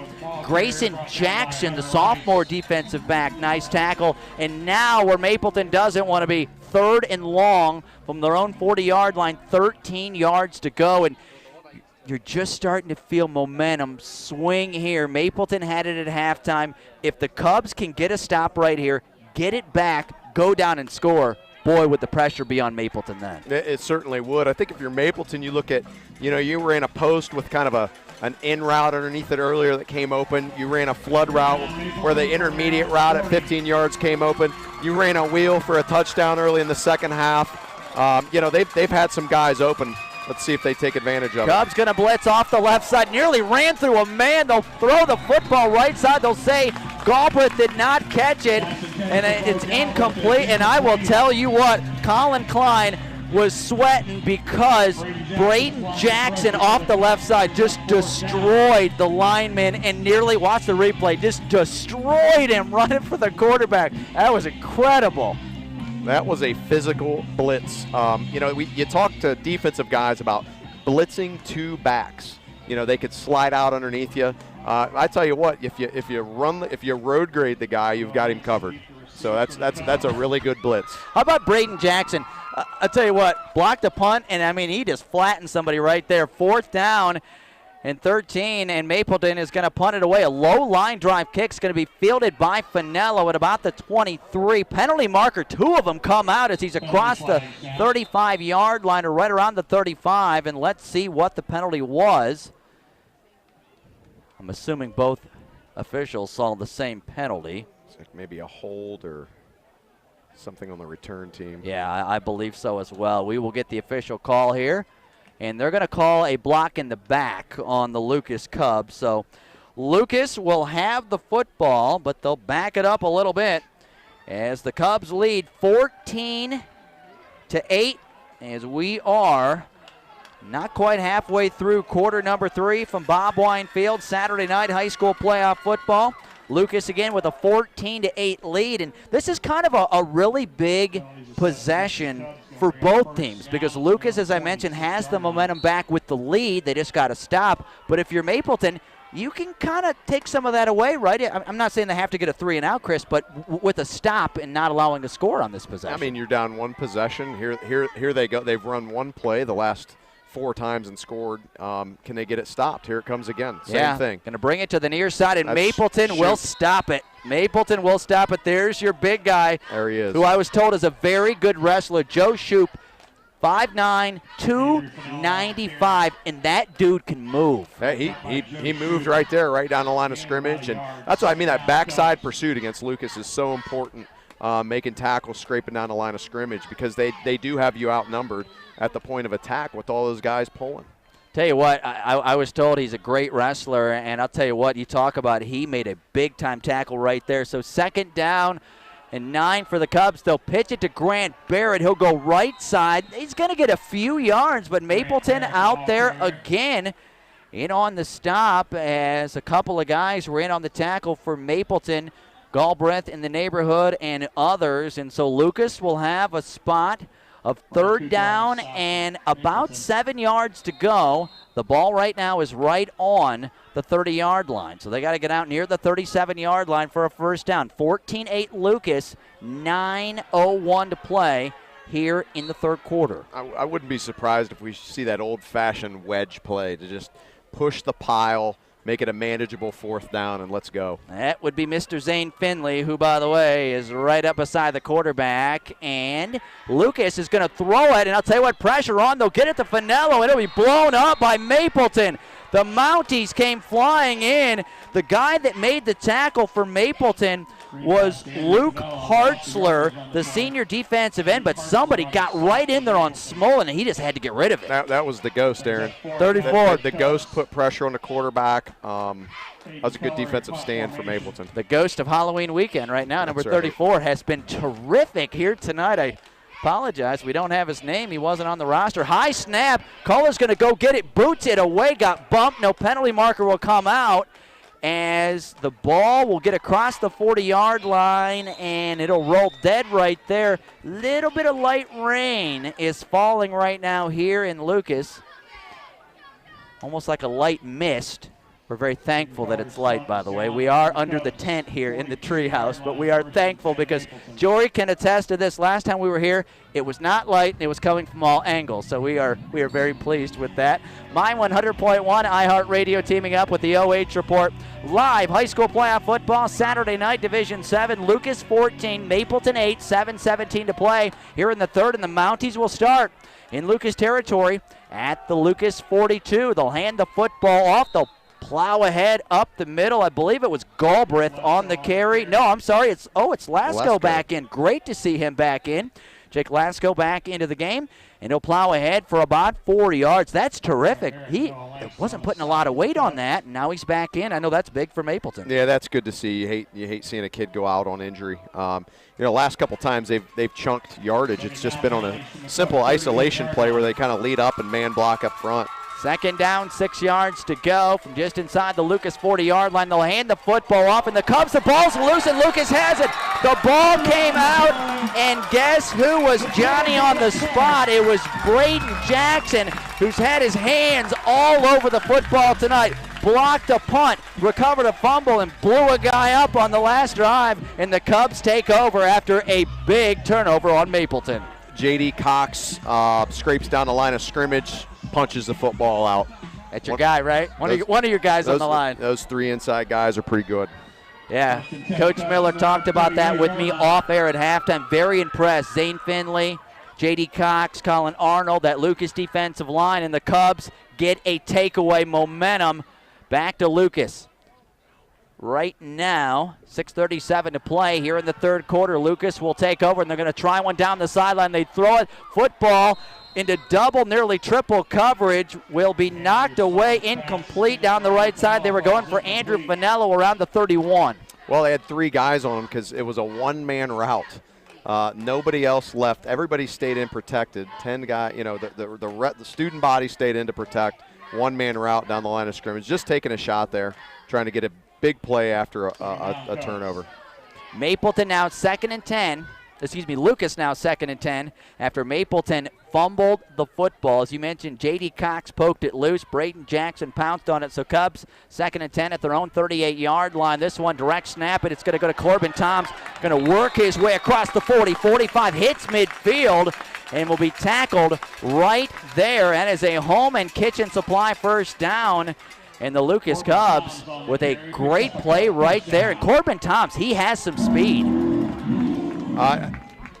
Yeah, he hit the corner. Well, the corner was soft. They got great push, Lucas did, off this left side. They managed to move Shoop down the field 3 or 4 yards, softened up that edge, and enabled him to turn the corner untouched. Luke Hartzler in on the stop that time for Mapleton.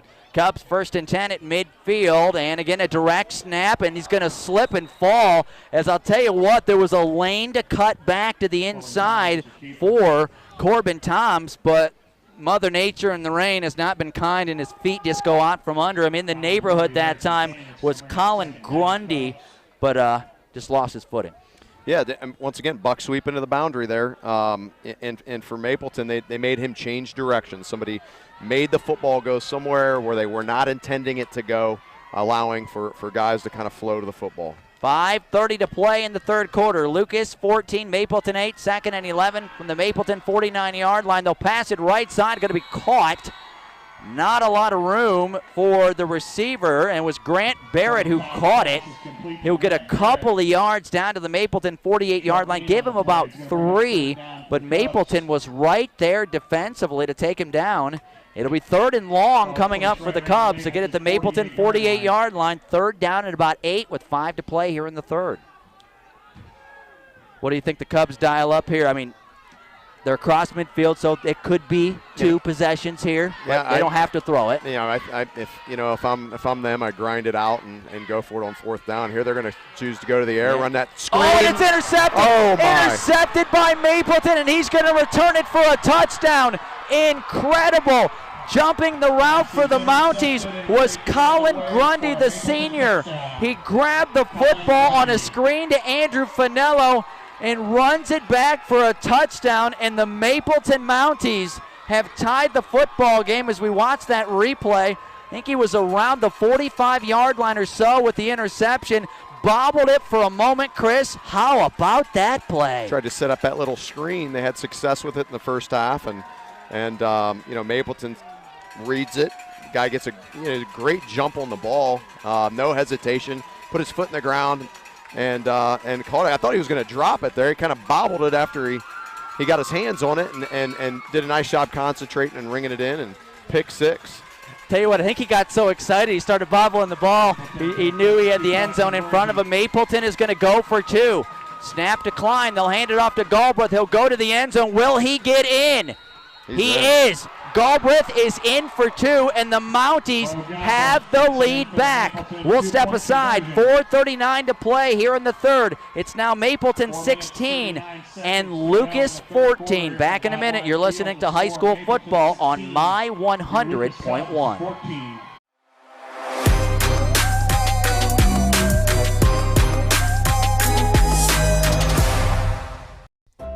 Stop in the Cub Cave Carryout in Lucas. Conveniently stocked with everything you need, and even a one-stop pet shop. Located on Ohio 39 in the heart of Lucas. Proudly supporting Cubs playoff football. A1 Auto Sales Mansfield is driving excitement. You asked for it, you got it. A 3-month, 3,000-mile warranty on all vehicles. A local veteran-owned dealership caring about the community, providing quality vehicles at rock-bottom pricing. Cars, trucks, SUVs, and vans of all makes and models. No bones about it. Daisy the Doodle says thanks, A1 Auto Sales Mansfield, for making my first-time car buying experience simple. Located at 100 South Illinois Ave, A1 Auto Sales Mansfield is the dealership for you.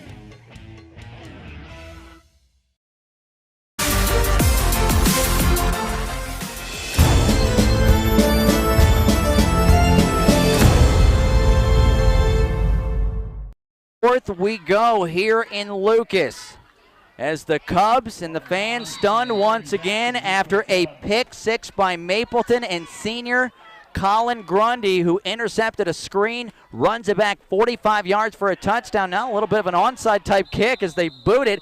Lucas touched it and then fell on it, and it will be Cub football. It went through the hands. I think that was the tight end Watts. It was. Kind of hit him in the hands, and then they were able to field it. So Lucas will have pretty good field position just across the 40-yard line. 4:38 to play in the game. It's now Mapleton 16, Lucas 14. How about the Mounties? Not only with a pick six, but both times they've scored, they've went for two and got it. Yeah, they're very efficient on two-point conversions so far today. And I love the onside kick there. It's a sloppy field condition. Yeah, they've been kicking it deep to the 30, 25-yard line anyway, so the field position isn't a huge difference. Double handoff. They'll get it to Finello. He'll get a couple of yards, and he got drilled.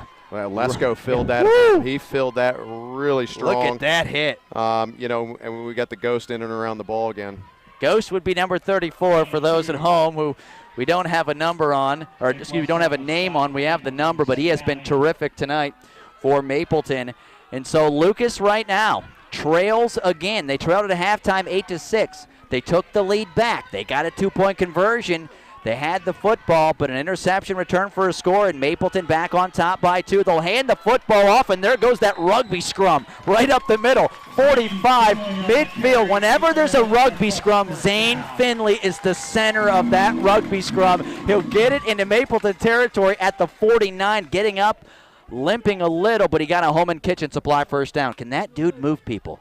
I tell you what, those guys up the middle move people, and he just kind of gets in there and puts his hand on their hip, and everybody just pushes forward, and that's an 8-yard, 9-yard Scooby snack.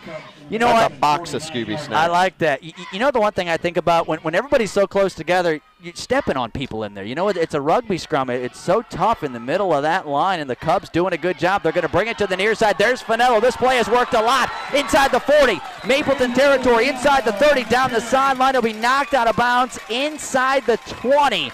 Is Andrew Finello with a home and kitchen supply first down. Visit Home and Kitchen Supply, downtown Mansfield, online at homeandkitchensupply.com. And the Cubs back in the red zone just like that after a couple plays.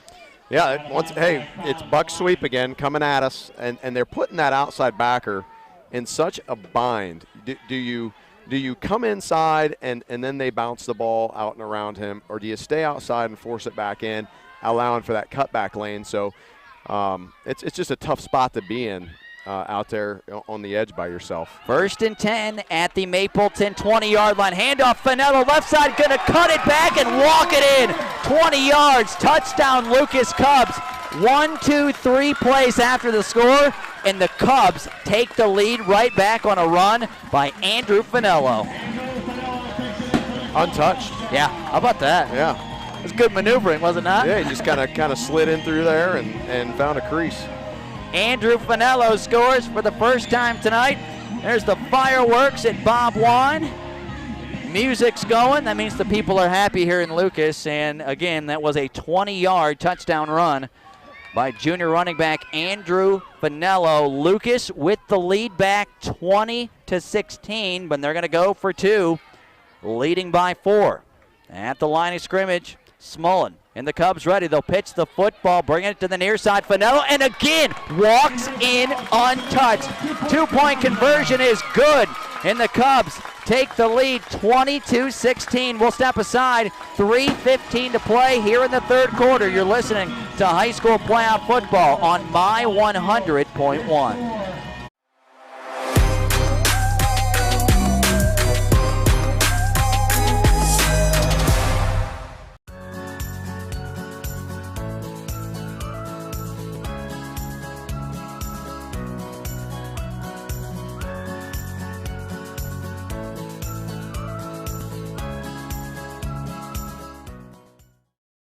When you're a local business owner, getting your business online can be a painful, expensive undertaking. But it doesn't have to be. With TMS Plus Digital Essentials, you'll get 6 essential services to launch your digital marketing, all for one low monthly price. Cut through the noise of today's digital world. No hype, just results. That's TMS Plus. Visit tmsplus.com now for your free digital snapshot and for a chance to win a free 5-page website.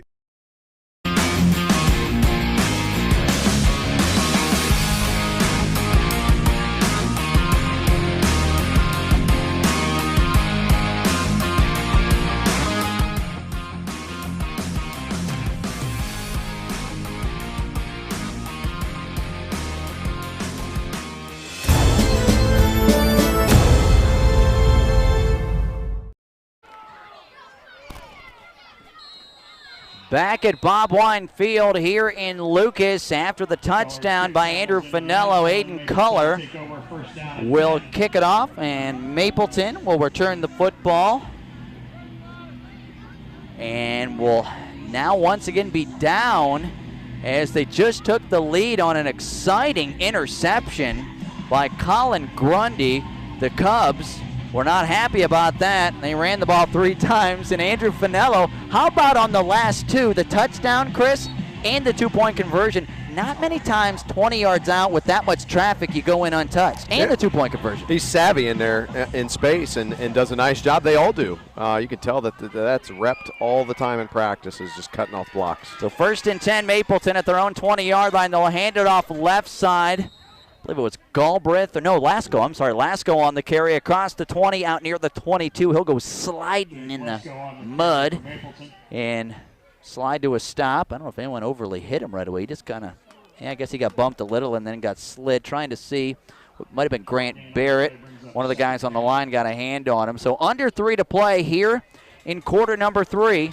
2nd down and about 8 yards to go, maybe 9 yards to go. Low snap through the legs of the quarterback, Klein. He's going to scramble. Pressure is on, rolling to the near side. He'll throw it, and the pass nearly intercepted into the sideline. It was Logan Toms who came flying over, nearly intercepted that ball, slid out of bounds in the mud, and it's incomplete. Another snap issue, or low snap. He picks it up. He's got to ad-lib now and kind of find somebody. And receivers are taught to redirect. Whatever route you ran, it's kind of over during the scramble drill. If you're deep, come short. If you're short, go deep, and just get open at that point. It's backyard football. Tell you what, you watch Logan Toms on the replay there. He came a long way and nearly intercepted that ball. 3rd down and about 8 from their own 22 Mapleton. 2:37 to play here in the 3rd, trailing 22-16. A screen to the backside. Not a lot of people over there. 1st down across the 30, 40, 45, rolling toward midfield. He'll be tackled. Grant Barrett tackled Colin Grundy. That's the guy who had the pick 6, and that's a big screen. Nobody there for the most part on the backside, out to their own 46-yard line. So, Chris, that's a gain of 24 on 3rd and long. That little backside, whether it's a wing screen or tight end screen or a back coming out of the backfield, has been good to them tonight. And so the 1st down moves the chains. 2:18 to play here in the 3rd. 1st and 10, Mapleton at their own 46-yard line. 22-16 Lucas. Late stages, 3rd quarter. Klein back to pass. Going to roll to the near side. Going to throw it. Going to be caught. The receiver goes down to make sure he hauled it in. It was Galbraith on the catch. He'll be at the 49 of Mapleton, so we'll get 3 yards. And the clock will keep moving. He just wanted to make sure there he was going to bring in the catch. Knee down at the 49-yard line. Just pick up 3, be patient. There's all kinds of time. Time's not an issue. We're in the 3rd quarter. Just be patient and do what you do and put a drive together. It's 2nd down. You're in a good spot right now. Your goal offensively right now is just to continue to move the chains. And they have moved it tonight. They've had an interception returned for a touchdown. After an interception, they got a score, a 2-point conversion before halftime. 2nd down, about 7 yards to go. Rolling, nowhere to go, Klein, and he will be sacked way back at the 35-yard line, and flying in there to make that sack was Nate Roseberry, I believe, was the guy that flew in there. No, I'm sorry, Hunter Rice. It was Hunter Rice in on the sack. Number 59 came flying in. He leads the Cubs in sacks, and he got one more right there. That was a it was a great individual effort by him, kind of beating his one-on-one block and maintaining leverage. So much of good defensive football is about your angles and your leverage on the quarterback in a boot or a scramble drill. You did a nice job maintaining that leverage on him. It is 9 o'clock, WSWR, Shelby Mansfield, My 100.1, Saturday night high school playoff football, third and long for Mapleton. They're going to throw it, and it's going to be intercepted. The quarterback tried to dump it off, and it was intercepted by one of the Cubs. Oh, my. I think he was just trying to get rid of that football. I don't know, kind of what he was looking at. Oh, the back fell down. He slipped and fell down, and the ball floated. And Noah Langston had the interception. Thank you, Chris, on the replay there, because I didn't see anybody over there when I looked. Somebody fell down on a muddy turf, and the Cubs with the interception. Noah Langston was right there saying thank you, and the Cubs in business, up by 6 points late here in the third quarter. 30 seconds to play here in the third. Lucas 22, Mapleton 16. Cubs 1st and 10. They'll have the football where? They're going to spot it at the 13 of Mapleton. Under center, Smullen, everybody ready to go. They'll hand it off. The rugby scrum, Scooby snack time to Zane Finley. He'll plow his way inside the 10, down near the 9. This is a spot in the game that all those kind of two-way starters in the box for Mapleton might come back to get them here. The ball's inside the red zone. They just drove the ball from the 20, a little bit, and it's late in the game, and they're getting tired. And this is when an offense like Lucas starts to lean on you. Fourth quarter, kind of what you talk about, 3rd and 3, 4th and 3. They're also built for being up in the fourth quarter. Well, that'll do it for 3. After 3, it is Lucas 22. Mapleton 16. Back in a minute. You're listening to high school playoff football on My 100.1.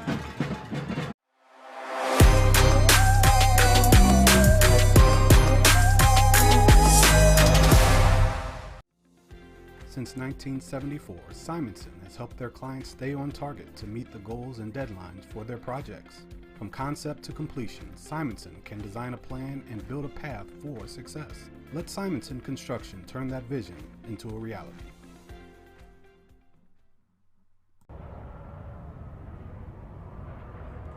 Man, what should I listen to on the OH Report today? Dude, listen to the Friday Night Pigskin. You got highlights and scores from all around the area. The OH Report podcast has more than just football. No, listen to the Pigskin. The Pigskin. Podcast. Pigskin. Pigskin. Podcast. Pigskin. Why not both? Pigskin. Podcast. Dude, clean your ears out, man. Bro, there's so much space in here.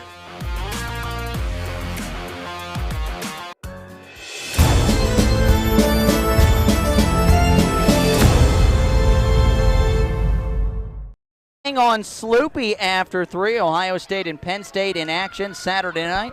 Aaron Hines alongside Ontario coach Chris Miller, My 100.1, teaming up with the OH Report. Lucas 22 and Mapleton 16 as we start the fourth quarter. The Cubs with the football as they try and run it. There is no running room up the middle that time. Handling the football was the quarterback, Small, and nowhere to go. And I'll tell you what, terrific play by the defensive tackle, Dakota Smith, the senior, 5'7", 265. He was right there in the middle. Had a nice defensive stand in the first half. Let's see if they can just do it again here. Well, this would be big as we are into the fourth quarter. Lucas leading 22-16. Third down, and 5 yards to go. They're at the Mapleton 7-yard line. They'll pitch it to the near side, trying to get the corner. Grant Barrett's going to cut back, going to try and dive. Did he get in? He got down near the 1, and they'll say he's down at the 1, and that is a home and kitchen supply first down as the Cubs will have it first and goal. Are they going to put it at the 2 or the 1? It looks like he's about at the 1-yard line. So Lucas, see where you got the replay. Did he get down to the 1 or the 2? It looks like he's inside the 1. I think they were debating whether to even give him a touchdown. All right, there. so put him at the 1. There. All right, put him at the 1. Lucas, first and goal at the Mapleton 1-yard line. 10:59 to play, fourth quarter. Cubs up by 6, and they'll pitch it. Barrett's going to cut it back and into the end zone. Yes. Touchdown, Lucas Cubs. as Grant Barrett bowls his way into the end zone for his 3rd rushing touchdown of the night, and that is a big one as the Cubs up a dozen, and one would think, Chris, they'll go for 2. Yeah, I would say so at this point. Go for 2 and try to extend that lead a little bit and make it a multi-possession. 1-yard touchdown run by senior Grant Barrett. And the Cubs right now lead 28-16. Coach Scott Spittler and company going through what they're going to run. The last one was successful on the 2-point try, and they'll do it again. Cubs with 10:50 to play in the ball game, leading by a dozen, will go for 2. They'll pitch it, coming to the near side, Grant Barrett. And Grant Barrett's going to be tackled, and there's your boy, number 34, who we don't have a name on, made a terrific play at the 5-yard line, and the 2-point conversion is no good. How about that tackle? Yeah, it kind of looked like they were kind of slanting with motion there. He did a nice job of getting his hands on the blocker and just kind of moving laterally. So many times defensive linemen want to get into the backfield. When you play a team like Lucas, if you get into the backfield and you're farther, deeper than their heels, you're not going to make the play. You've got to really scrape down the line of scrimmage, and he did a nice job there and made the play. All right, so the Lucas Cubs do not get the 2-point conversion, but they do get a touchdown, and that lead, which is very important now, is 2 possessions. Lucas 28, Mapleton 16. 4th quarter, 10:50 to go. The winner gets Malvern, or possibly, we mentioned Lowellville next Saturday night. But right now, nobody's thinking about that. They're thinking about this one, which has been tight throughout. As Lucas, by the way, do they not play great music at Lucas? Yeah, it's fantastic. We're more thunderstruck. Yeah. Just keep it coming. Thank you very much.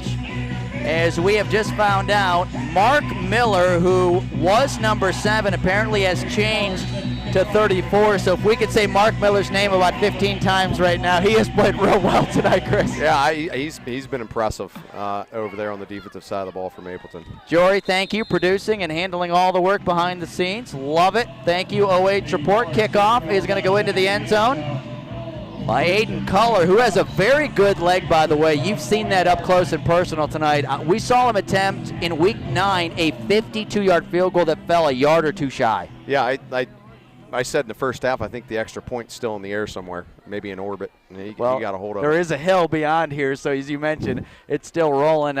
And Chris, that can come up big. And I know in this kind of surface, it might be difficult, but you get deeper in the playoffs, you're on turf.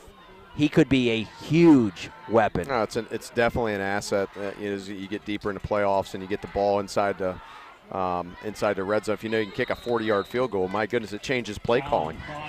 And the quarterback we will have Mapleton taking over after the kickoff. It's going to be the quarterback, Klein, and he will carry the football about 4 yards out near the 24. So Mapleton with not a bad run on first down from the quarterback. And Chris, I'll put it like this to you: 10:22 to go in the football game. You're Mapleton. You're down a dozen.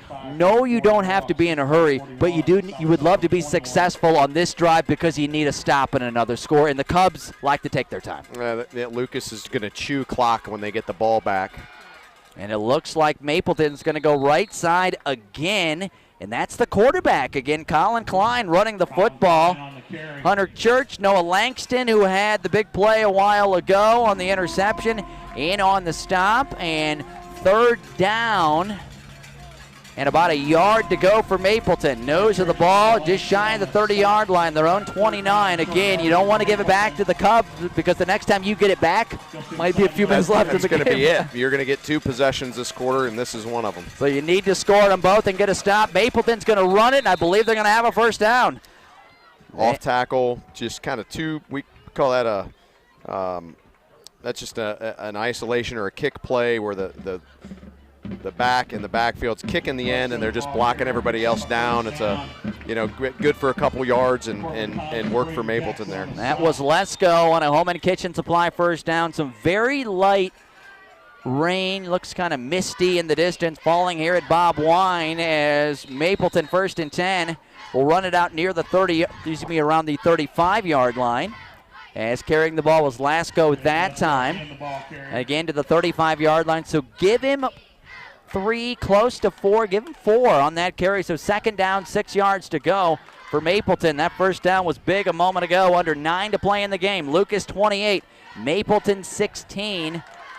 Tense moments in the playoff opener here at Bob Wine Field. Mapleton back to pass. The quarterback, no, he's going to hand it off, and this time it's going to be Galbraith, and he'll be swallowed up after a couple yards across the line of scrimmage. And for Lucas, the guy getting up off the bottom of the pile was Hunter Rice, who had the sack a moment ago.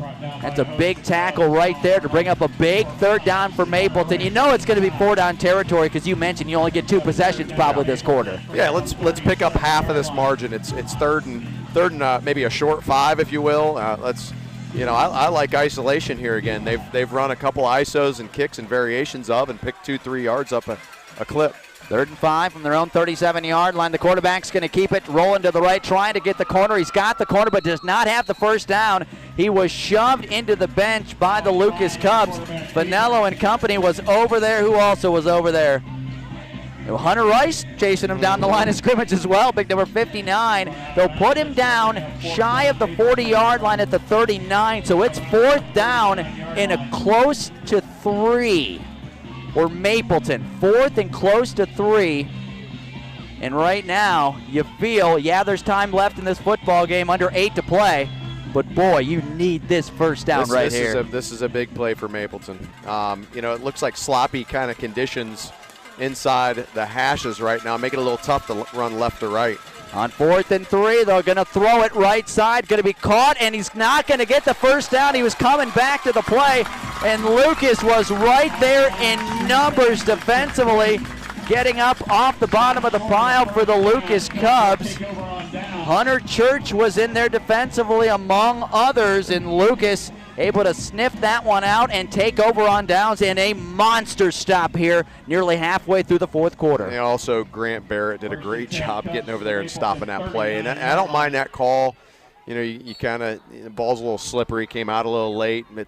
It's tough to run left or right in these conditions, but they got it outside the box, which is where you wanted to avoid against Lucas, and gave him a shot in the boundary. Cubs take over 1st and 10 at the Mapleton 39-yard line, and they will run rugby scrum right up the middle, and he, meaning Zane Finley, is dragging people inside the 35, inside the 30. He'll drag people to the 26-yard line. That is a 13-yard grown man run. I mean, look at him. He just puts his hand on the hip of the lineman, and as they kind of fall off, he just slides in behind whoever's still running forward.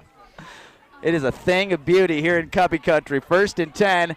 Home and Kitchen Supply first down. They'll have the ball at the 27 of Mapleton. 28-16 Lucas. Under 7.5 to play in the football game. They'll hand it off this time. Grant Barrett stumbled, got his balance back. Penalty marker comes out. He'll be tackled around the 21, but I have a feeling that penalty may be on the Cubs. Usually a holding in there in those situations. And the official will come out and tell us it is a hold on Lucas. In on that stop, and he's been pretty good tonight. Defensive tackle Dakota Smith for Mapleton. But again, that play will not count on the hold, so back up Lucas. I know the one thing for the Cubs, the important thing right now is possession and chew clock. They don't have to score. They're up a dozen. They'd love a score, don't get me wrong, but chew clock, maintain possession. Yeah, snap the ball at 5. Take all the time. Take all the time you can, and keep the football.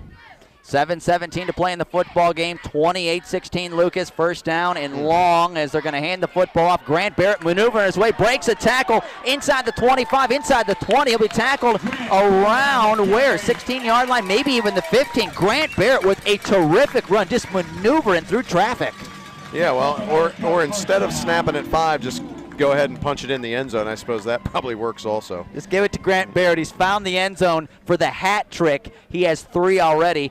He'd love to have 4 scores in one night, and we both know one more score would be good night, and the Cubs would be on to round 2. So Lucas right now in no hurry. Play clock down to 12. Under 7 to play in the football game. First down 10 at the Mapleton 15-yard line, leading 28-16. Cubs under center. They'll pitch the football. This is Finello. He's going to cut back. And Mark Miller. Yeah, I was going to say we're not used to saying Mark Miller. We're used to saying number 34. Terrific tackle right there as he reached up. I'm sorry, that was Corbin Toms, I believe. It was Toms on the carry. and a great tackle. Just one arm reached out and grabbed him. Yeah, once again, he was flowing to the football. The kid, Tom's put his foot in the ground, changed directions, and so did the Ghost, and grabbed a jersey, made a nice tackle in the backfield. I think you like calling him the Ghost. I'm going to stick with that. I mean, there's only 6 minutes left. And it is Halloween weekend. It's very fitting, but Mark, the Ghost Miller, however you want to word it next time's fine. All right, Cubs to the line on 2nd down and 11 yards to go from the Mapleton 16-yard line, and somebody wants to talk about it. That is head coach Scott Spittler, who's in shorts tonight. It's week 11. Hey, it's late October. Just a quick reminder. Chris and I don't have shorts on, but our cameraman does. I know that. He's a Lucas guy. Seems to be a trend with that here. Yeah. I know a lot of coaches I see in shorts late in the year. It's cool in August, September, but once it gets a little chilly, every staff has to have one, though. I agree. You have to have a guy willing to wear shorts in the snow. And if you don't, there's just you've got a problem on your staff, and you need to address it. All right, so question number 1, who's wearing shorts? All right. Great ball game tonight here with just over 6 to play in the football game. 6:03 to be exact. Lucas 28, Mapleton 16. Cubs 2nd and 11. The ball is at the Mapleton 16-yard line. High school football on iHeartRadio, powered by Stone Ridge in Lexington, where teamwork is one of their top core values. You can join their team at stoneridge.com/careers as you feel like you're at Fenway, right? Yeah, I tell you. Feel like it's the 8th inning? Well, maybe it's the quote-unquote 8th inning here at Bob Wine Field. The Cubs trying to win another home playoff game and get another one next week in Week 12, but they'd love to capitalize with one more score. They'll pitch it. Grant Barrett coming to the near side. Inside the 15, inside the 10, maneuvering, just nifty running, keeping the balance inside the 10 and out of bounds around the 5. I'll tell you what, how he kept his balance going sideways is beyond me. Well, if you look, he's kind of got his hips and shoulders all moving forward. It's like they get depth. And then he moves forward as he's moving. It's not left to right and then making a cut. He just kind of gradually moves out there and is just so patient and getting behind those blockers. Gliding with grace to get it 1st and goal at the Mapleton 5-yard line. The Cubs smell a W right now with 5:35 to go in the football game. 28-16 Lucas again. 1st and goal at the Mapleton 5-yard line, and they will hand the football off. Grant Barrett will dive. I don't believe he got in. Where did the knee go down? Knee may went down back near the 2 or the 3. He tried to stretch out here. You got the replay. Yeah, it looks like he's about the 3-yard line. Yeah, that's where they'll spot him, right around the 3. Tried to cut back right there, and I know the conditions in the middle there they're not cutback conditions, are they? No, they're definitely not. And that's a consideration. I mean, we obviously don't run the Lucas offense, but when we're spreading it out and so forth, the field conditions play a major part in play calling and where the ball is at on the field. 2nd and goal to Mapleton, 3 under 5 to play in the game. Cubs up by a dozen. They'll pitch it. Grant Barrett right side into the end zone, and you can count them. 1, 2, 3, 4 rushing touchdowns for senior Grant Barrett, who puts an exclamation point on this one on a 3-yard touchdown run, and Grant Barrett tonight has been impressive. Yeah, I mean, he does a great, that play, just how it evolves after the snap is incredible. I mean, at times it cuts up inside, and at times they keep it outside, but it just in general, just sweep. I mean, that's probably been the majority of their play calling in the second half. I mean, they called one play and went all the way down the field, to start the second half. So it's just, they just execute it so well. It's been Finello, it's been Barrett, and they've ran it really, really well. And Lucas now on top, 34-16. Late stages here of quarter number 4, and there's the right leg of Aiden Cullen. Just booms that baby through on the extra point. It is good. Lucas 35, Mapleton 16. 4 minutes and 45 seconds to play in the football game. You know what? We got fireworks left, but let's get those babies going as Bob Wine is getting ready to roll here tonight. The Cubs on to Week 12. I do want to remind you, each and every week we select the iHeartRadio Athlete of the Week. It is presented by the Neil Cady Insurance Agency of Ashland and Norwalk, specializing in auto, home, life, and business insurance. You can get a free quote at neilcadyinsurance.com. That's Neil, K-A-D-E-Y, insurance.com. Our most recent Athlete of the Week is Shelby girls golfer Nicole Jones, who came in 2nd place at the state tournament. We'll have a new Athlete of the Week next week. Grant Barrett says, put my name on that nominee list with 4 touchdowns here tonight. He is having a night. That's for sure. And credit those guys up front and all it takes all of them. Get out front and block and then reading blocks, and he's just the guy carrying the rock, and representing his team. But you can tell it's a very, nobody on the offensive side of the ball for Lucas is a selfish football player. They understand their role, and they play that role, and that's why they're a good football team. As they kick the ball off Lucas, it'll be fielded by Galbraith across the 10, 20, and he'll be tackled around the 21. It's interesting with 4:38 to play in the game, and Lucas on top 35-16. When you talk, you make the point about, selfless. That's almost every interview I do with Coach Spittler. That word finds the way into the conversation because he tells everybody it doesn't matter who scores as long as we score, and that's the thing. It's a we, and that's what a football team is. It's 1 of 11. You are not going to get that touchdown if the big boys up front aren't blocking well. It's the ultimate team sport. I mean, everybody from left to right has to do their job, and if everybody does their job, you're going to be successful, and you can't get caught up into the, who's getting the carries and who's scoring. It's a we thing, very much so. Mapleton will hand the football off with 4:31 to play in the game. They'll work it right side. That time on the carry was Hunter Sanders, the senior.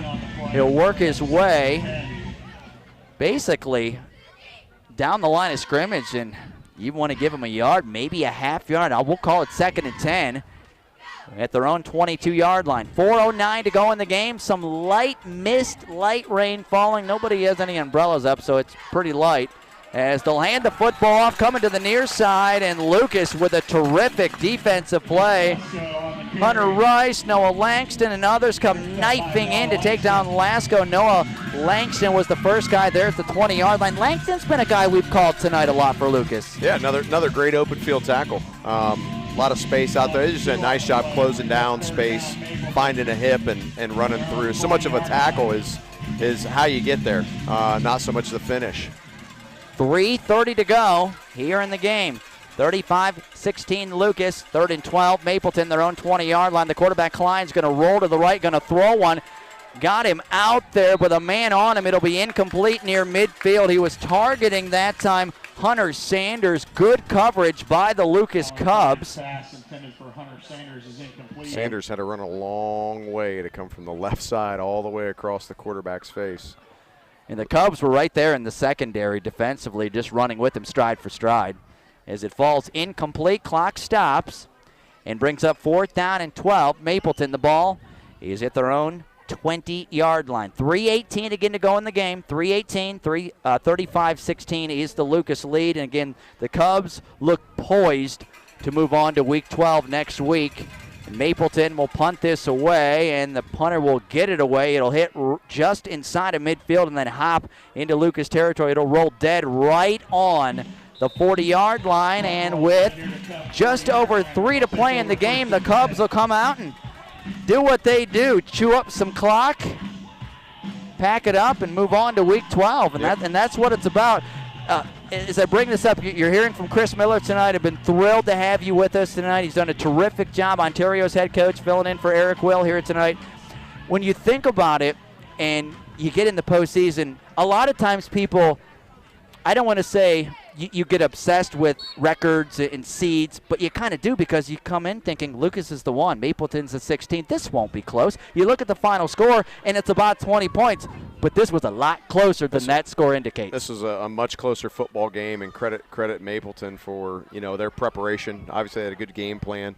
And I guess one of the things I kind of jotted down at halftime, as Lucas goes into the locker room trailing, great teams just don't go away. And you knew it was, there was going to be a moment or a couple moments that they were going to have their time and move the football or punch it in. Things are going to happen in a football game, and the team that kind of weathers that a little better is usually the one that comes out on top. But you just knew that it was just kind of a matter of time for Lucas to get things clicking, and they put that together in the second half for sure. And the Cubbies have been clicking in the second half as, if If you were just joining us, Mapleton with just 8 points in this second half. Where was Lucas at halftime? They had just 1 score. The Cubs in the second half have been able to put up 29 points and allowed just 1 score. So I would say whatever was done at halftime worked pretty well for the Lucas Cubs. And after the game, we got a tough decision. We got to figure out the Gander Door Defensive Player of the Game. So many guys have played so well defensively for the Lucas Cubs, but we'll sort that out and make our selection coming up in the postgame. Gander Door, serving the area with all your residential and commercial garage door needs. They're always in your neighborhood. Visit GanderDoor.com. And Lucas out of the timeout. 3:08 to play in the game. 35-16 Cubs. They'll pack it in at the line of scrimmage. They'll turn it around. They'll pitch the football. Coming to the near side. This is Noah Langston. We've seen him a lot defensively. Across the 40. He'll be tackled at around the 45-yard line. In on the stop that time was Landon Sword. Terrific football name, right? Landon Sword. I like that. The linebacker in on the stop at the 45-yard line.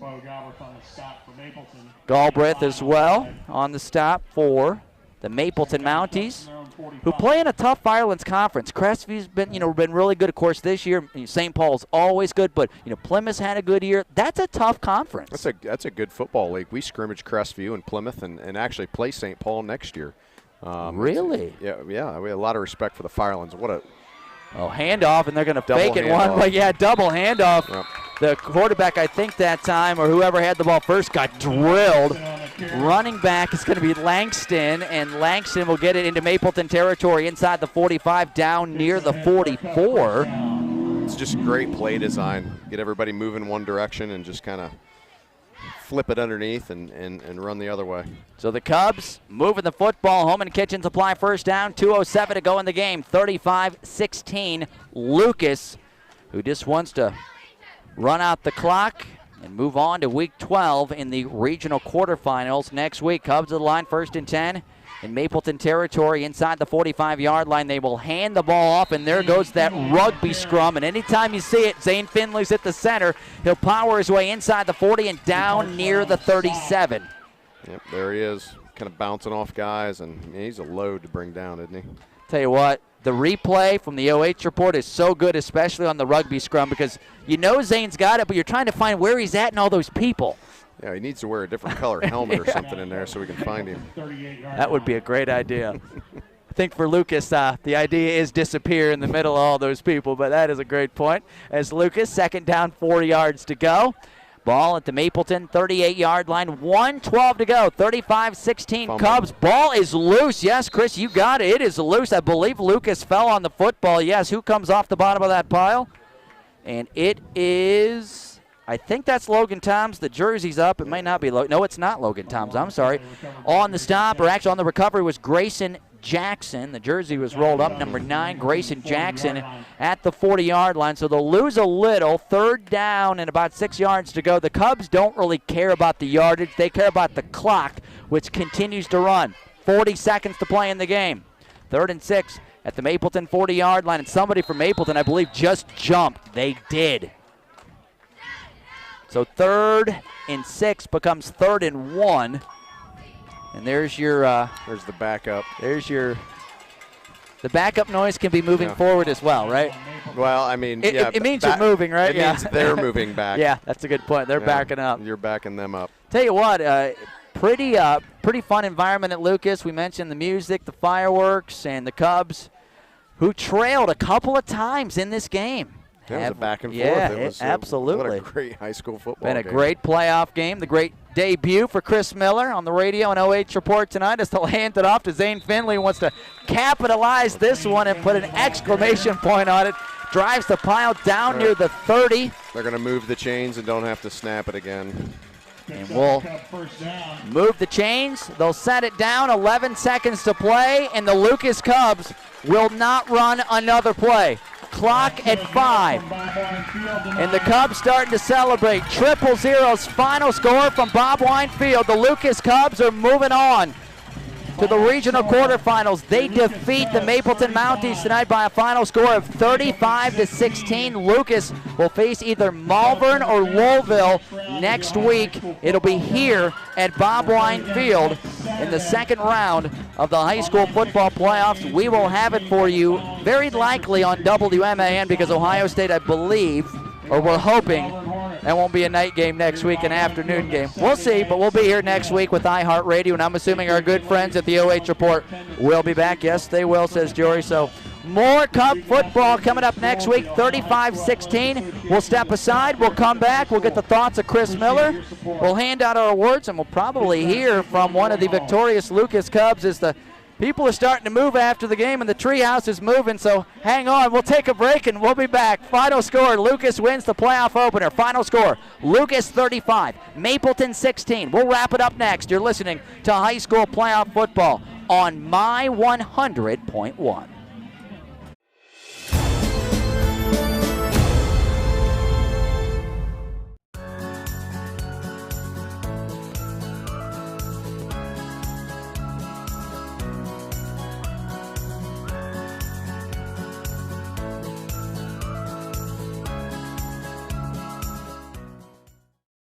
When you're a local business owner, getting your business online can be a painful, expensive undertaking. But it doesn't have to be.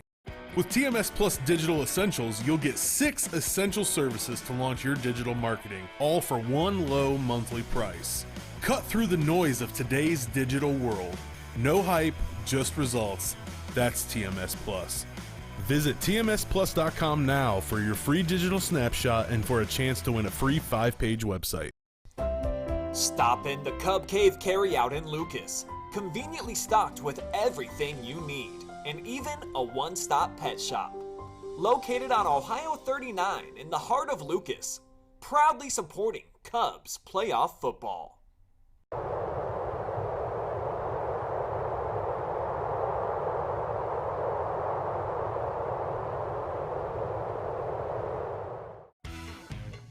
A1 Auto Sales Mansfield is driving excitement. You asked for it, you got it. A 3-month, 3,000-mile warranty on all vehicles.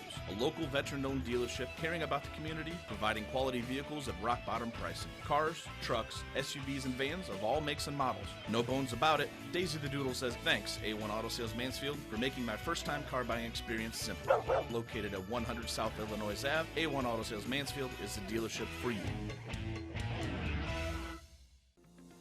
Since 1974, Simonson has helped their clients stay on target to meet the goals and deadlines for their projects.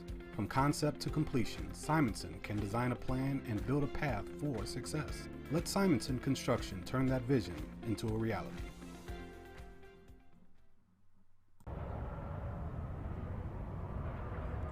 Man, what should I listen to on the OH Report today? Dude, listen to the Friday Night Pigskin. You got highlights and scores from all around the area. The OH Report podcast has more than just football. No, listen to the Pigskin. The Pigskin. Podcast. Pigskin. Pigskin. Podcast. Pigskin. Why not both? Pigskin. Podcast.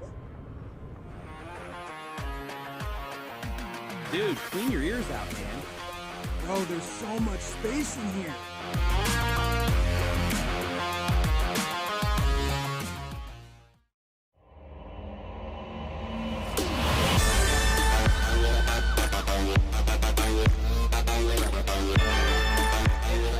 Oh my goodness, what a catch!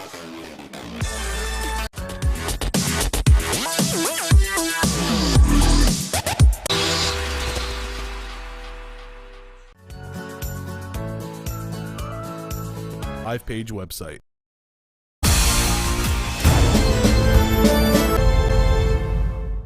Nine and 1 with a 35-16 win tonight here over the Mapleton Mounties, who end their season at 3-7. Lucas on to the regional quarterfinals next week with their playoff win in the opener tonight. They'll face either Malvern or Louisville next week. That was the 8-9 matchup. It would be here at Bob Wine Field, which I know needs a little TLC and a little drying out, and I don't believe there's a lot of rain at all next week in the forecast, so that's good news for Lucas. But Chris Miller's joining us, Ontario's head coach. Great broadcast here tonight, our post-game show.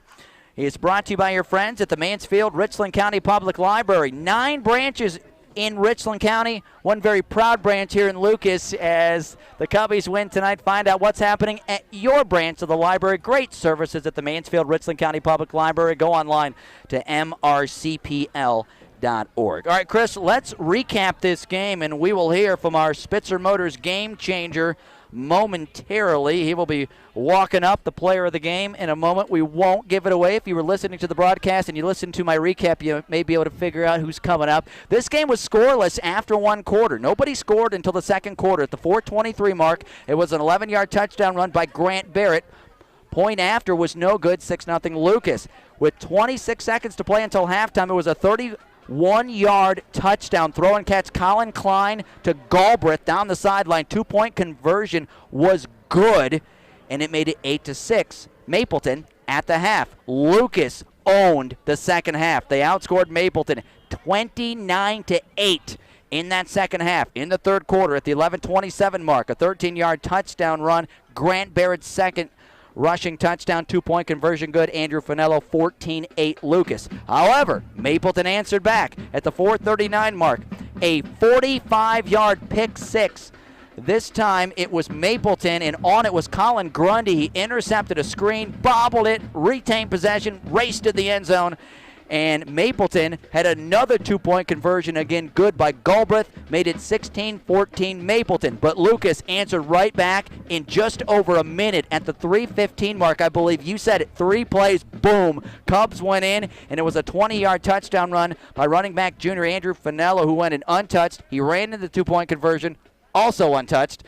And they led 22-16, and the Cubs would not look back. That was the score after 3. 10:50 mark of the fourth quarter. 1-yard touchdown run by Grant Barrett. His third 2-point conversion, no good. Made it 28-16. And then at the 4:45 mark of the fourth quarter, a 3-yard touchdown run, number 4 for Grant Barrett. And Lucas with a 35-16 victory. So, Chris, as we recap it, we talk about this game, pretty impressive. When you think about it, you see the final score. If you weren't here, you weren't listening, you weren't watching, this game was a whole lot closer than that final score indicates. Yeah, if you look at it in the paper tomorrow morning or wherever you get your scores at these days. Online? Online somewhere. It in no way represents the kind of football game we saw tonight. I credit Mapleton, 16 seed, coming in here to 8 straight playoff appearances. The home of the Cubbies, and the performance that they managed to put together for really, 2.5, 3 quarters was impressive. The difference is, Lucas is a good football team, and good football teams just don't go away. It's not like they're going to halftime. They're not going to sulk about things. They're not going to feel sorry for themselves. They're just going to fix problems and come back out, and that's what they did. They kind of went back to the buck sweep, and I think they may had to have called that same play maybe 70% of the time in the second half, and just kind of let their kids play. We're going to go back to doing what we do really, really well, and we're going to keep doing that until you can stop it. And Mapleton was not able to stop that in the second half, and that was the difference in the game. Well, the old saying, it's not broke, don't fix it, right? It works. You keep running it until they stop it. And 35-16 is the win tonight for the Lucas Cubs over Mapleton in the playoff opener. We'll begin with our post-game awards. Who made a heck of a play, courtesy of Mansfield's injury lawyers, Jeff Heck and the Heck Law Offices. Some free pizza coming from Jeff Heck and Jeff Stifler.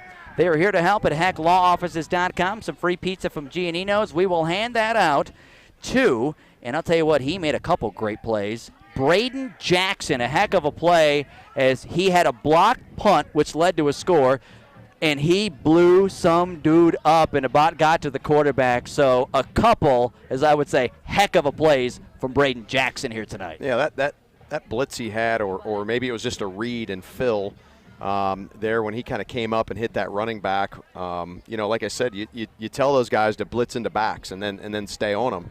Well, it's really easy to stay on him when the guy's laying down on the ground. So that was a heck of a play. I kind of get giddy about those good defensive plays and hard hits, and that's another purist kind of thing. I like it. So that was a great play, and he had a nice night over there. Well, I'll tell you what, one of the things with the Heck Law Office isn't sponsoring our heck of a play and some free pizza from Giannino's. Like to reward those big plays, guys that have big moments. And that was Braden Jackson tonight for the Lucas Cubs. On to our Gander Door Defensive Player of the Game. Gander Door, serving the area with all your residential and commercial garage door needs. They're always in your neighborhood. Visit ganderdoor.com. We're going to zero in on that Lucas line in the trenches. And you were telling me Big J.D. Cox had himself quite a night in the trenches. He forced a fumble. My goodness, how do you pick one of those three guys in there when it's very much a team effort? But Cox is forced fumble there was big, and really forcing Mapleton to run outside of him because they can't run belly and they can't run ISO inside, and they really kind of changed their play calling and they had to attack different areas of the field. And that defensive line for Lucas is good, but J.D. Cox gets the defensive player of the game. Absolutely. Gander Door, defensive player of the game, game-saving tackles, game-changing fumbles.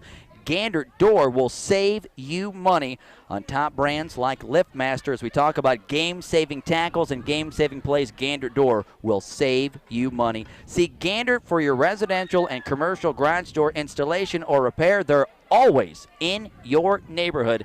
Visit ganderdoor.com. Our post-game show tonight presented by the Mansfield-Richland County Public Library. 9 branches across Richland County. Find the latest on what's happening at your branch online at mrcpl.org.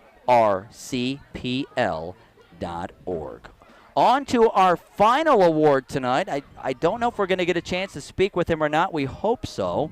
It's our Spitzer Motors Game Changer, whose hustle, whose effort, whose 4 TDs changed this football game tonight, and that is senior running back Grant Barrett, who, 4 rushing touchdowns, but watching him run the football, I mentioned the balance, and you were describing it, great body control, he's got good strength, he plays both ways, linebacker on defense. Grant Barrett's a good football player. He is a good football player, and, just kind of watch him run that sweep play is a thing of beauty. He kind of keeps his shoulders and his hips and everything kind of moving forward, so it's not a drastic cut.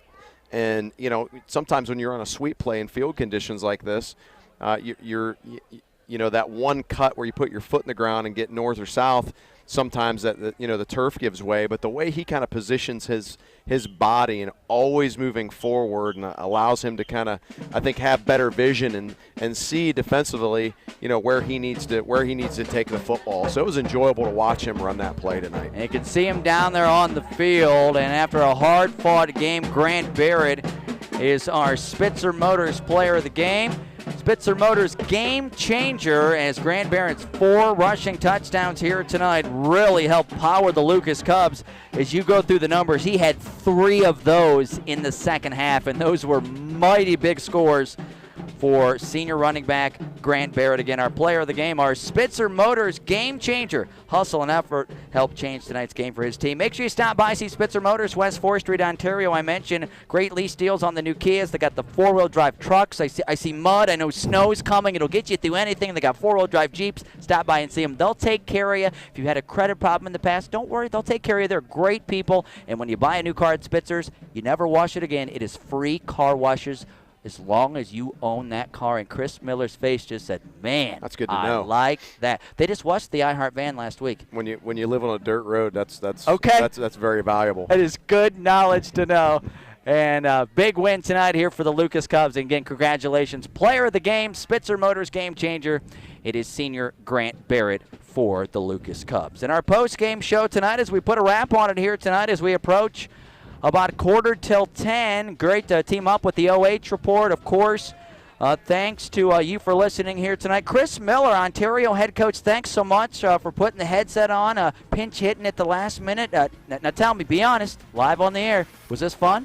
No, I had a great time. I don't know how everybody out there feels about it. I think everybody I had loved a great it. time. I appreciate the. I'm expecting I glowing appreciate reviews. the opportunity. Yeah, it was I'm good. expecting glowing reviews. You're welcome back anytime. But thanks so much for doing this. And I knew Eric couldn't be with us, and I wanted to reach out to a local coach, somebody I knew that would be able to hop on, do a great job. So I had all the confidence in the world. I appreciate your confidence. Absolutely. But thanks so much for being a part of the broadcast. Really appreciate it, Chris. Thank you. Great tonight here from Lucas. Thanks to everybody with the OH Report, and that's going to do it for us tonight. The high school football game of the week as we put a wrap on our postgame show, again presented by the Mansfield-Richland County Public Library. Lucas wins 35-16 over Mapleton. The Cubs now 9-1. They'll battle either Malvern